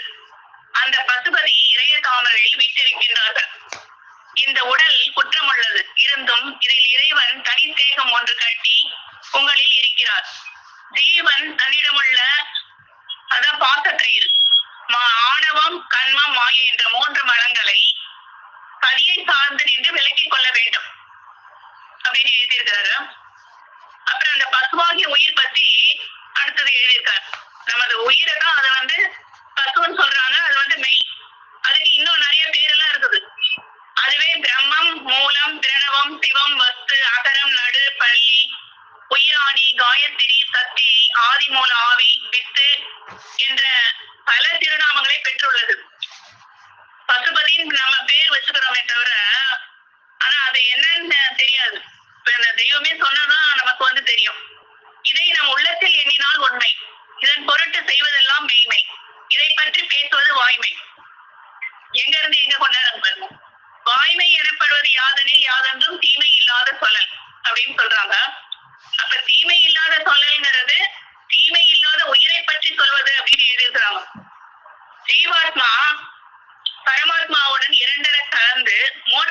வழி பற்றி சொல்வதுதான் அது அப்படின்னு சொல்றாங்க. அப்புறம் அறிவுதான் முதல் அப்படின்னு அக்கா வந்து எடுத்து சொல்லியிருந்தாங்க. அந்த இதுலயே அறிவழி பாடத்திலேயே படிச்சிருக்கிறோம். தன்னை அறிதலே இன்னில வாழ்வு அப்படின்னு படிச்சுக்கிறோம். அப்புறம் இதுல நீதி நிறைந்த பரம்பொருள் அதுல வந்து தன்னை அறிந்தது உன்னை ஐயா அப்படின்னு படிக்கிறோம். அந்த அறிவை பத்தி ஒரு வாக்கியத்துல எடுத்து சொல்றாங்க. அந்த மனம் அறிவு அப்படின்னு அறிவாங்கி ஆகான் தான் அறிவு.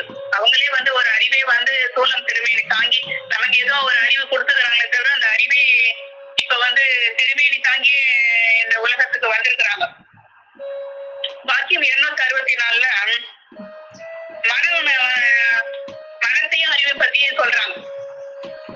எவ்வளவு நிதியம் செல்வம் ஆர்வம் எளிமையான வளர்ப்பு இருக்கட்டும், மனம் எவனம் இல்லாவிட்டால் வயது ஆயுள் ஆலோசனை எல்லாவற்றையும் அந்த மனம் விழுங்கி தன்மயமாக ஆக்கிவிடும். நம்ம வயதெல்லாம் போக்குறது அந்த மனம். அது ஏன்னா அதுதான் ராஜாவா இருக்குது. நம்ம உடம்ப ஆட்சி செய்யறதே அந்த இதுதான். அதை போகாமல் தடுப்பது அறிவு. அந்த அறிவு இப்ப ரூபகமாக உன் போல் வந்திருக்கிறது. அதை மகா புத்திசாலியான மந்திரிங்கிறோம் அப்படின்னு சொல்றாங்க. நம்ம மனத்தை வந்து ராஜாவா இது இவங்க வந்து மந்திரின்னு சொல்றாங்க. இப்ப மந்திரியோட துணை இல்லாம ராஜாவோட போனா என்ன ஆகும்? ஆபத்துல போய் மாட்டிக்குவாங்க அப்படின்னு நமக்கு எடுத்து சொல்றாங்க. ஆபத்துல போய் அந்த இது வந்து மாட்டிக்குது. ஐம்புலனும் உன் மனத்திற்குள் ஒடுங்கி அறிவை ஆகாரமா கொள்ளுதலையே அறிவதனை கொண்டு அறிவதை காண வேண்டும் என்றது.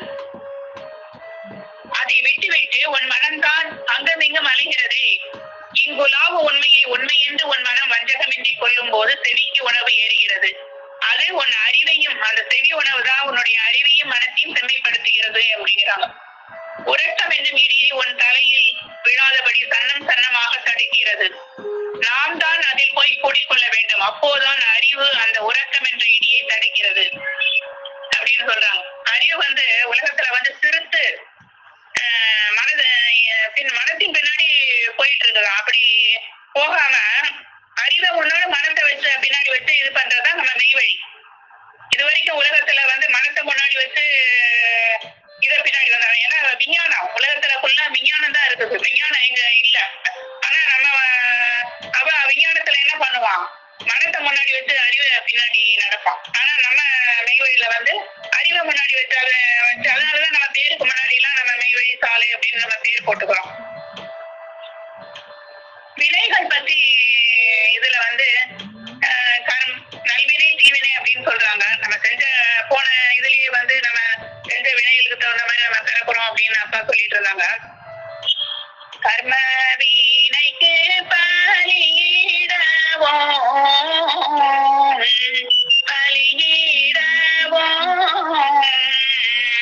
காட்டில் தவச்சூழில் பெற்றெடுத்தேன் அப்படின்னு சொல்றாங்க.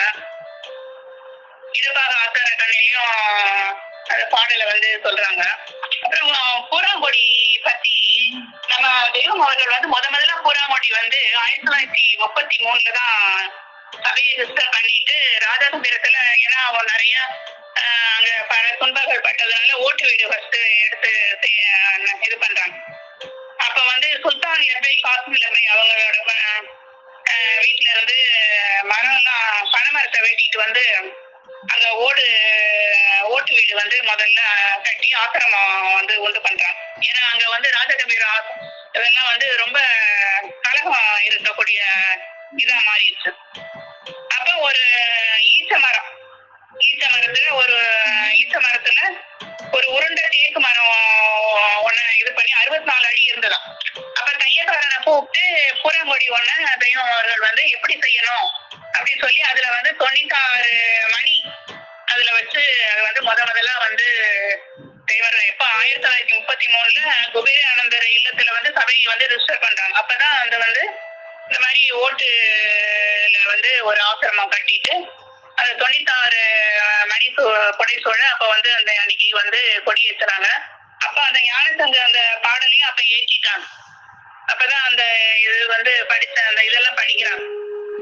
பூந்தூரை நாட்டில் வீடி வெள்ளி கிளம்ப ஊராங்கோடி ஏறுமென்று ஊதிடும் தங்கே. அந்த கொடி பாட்டு எல்லாம் எல்லாம் பாடி இது பண்ணும்போது கட கட கடன்னு சத்தம். உடனே எல்லாம் பொறாம, அங்கதான் எல்லாம் பொறாம காரங்க நிறைய இருக்காங்களே. உடனே எல்லாம் ஓடி வந்துட்டாங்களாம்.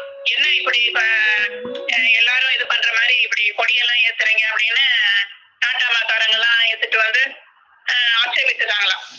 அப்ப தெய்வம் சொன்னாங்களாம், இது உபதேசத்துக்காக நாங்க ஏத்துற கொடி. இது ஒரு தெய்வீக சம்பந்தமா ஒரு ஆன்மீக கொடி பௌர்ணமி சமயத்துல நாங்க ஏத்துவோம். அதுக்கப்புறம் இறக்கிடுவோம் அப்படின்னு சொல்லி அப்ப சமாதானம் பண்ணி இது பண்ணாங்களாம். நமஸ்காரம்க்கா. நிறைய எல்லாரும் நிறைய பகிர்ந்துட்டாங்க. ஜீவ சகோதரர் சாலை சிவகுமார் அவர்கள்.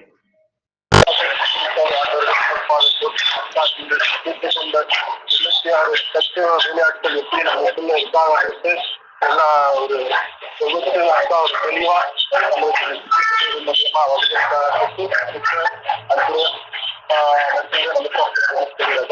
அப்போ தேசத்திலையும் அந்த விளையாட்டுகள் வேலை செய்யறாங்க, அது ஜீவ தேசத்திலும் அந்த விளையாட்டுகள் வேலை செய்யறாங்க. அறிவாகும் அந்த அறிவு அப்புறமா கல்வி இப்படி விலை கத்துட்டோம். ஆனா எதிர்த்து நம்ம தெரியாது. ஆனா மறுபடியும் நல்லா கேட்டு வந்தது மறுபடியும் அந்த கேட்டு மறுபடியும் சேரணும். அந்த அறிவுக்கு அந்த அறிவும் செல்வர் நமக்காக படித்து வச்சிருக்காங்க. அதுக்கப்புறமா அந்த நல்வினை செய்கிறேன். அப்போ அந்த ஒரு இறை அதை செய்யக்கூடியமான இதுதான் வந்தாச்சு மறுபடியும் நம்மளாம் அந்த வினையை அடிச்சுட்டு மறுபடியும்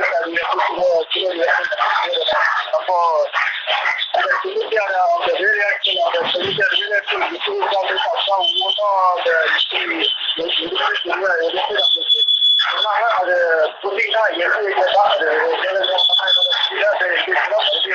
சொல்றாங்க.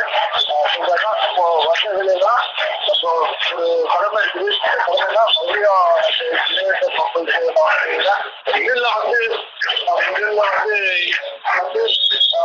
இதுல மாட்டிக்கிட்டோம். அந்த இதுல இருந்து நம்ம வெளிச்சத்துக்கு போனோம். மறுபடியும் இந்த சிரமா நெறி இருக்கக்கூடாது. அந்த சிரமா நெறி அப்படிதான் நம்ம கேட்கிறோம். மறுபடியும் இந்த விலையிலிருந்து நம்ம இது பண்ணணும். மறுபடியும் இந்த இதுக்குள்ள நம்ம பிறக்கணும்ன்ற எண்ணமே நமக்கு வரக்கூடாது. தெய்வத்தை நோக்கிதான் இருக்கணும். கட்டாட்சி இனியும் நம்ம மறுபடியும் அந்த பிறவாத ஒரு சிறப்பு இருக்கா. அப்போ ஆள் வைக்கியமா இருக்குதா. அப்போ நம்ம ஜீவதேகமும் அந்த ஆட்கள் உள்ள வேலை செஞ்சுட்டே தான் இருக்காங்க. கீழே வேலை செய்யறாங்க, உள்ள தெய்வத்தை வேலை செஞ்சுட்டு தான் இருக்காங்க. எடுத்து தொகுத்து போனதுதான் மிக மகிழ்ச்சி.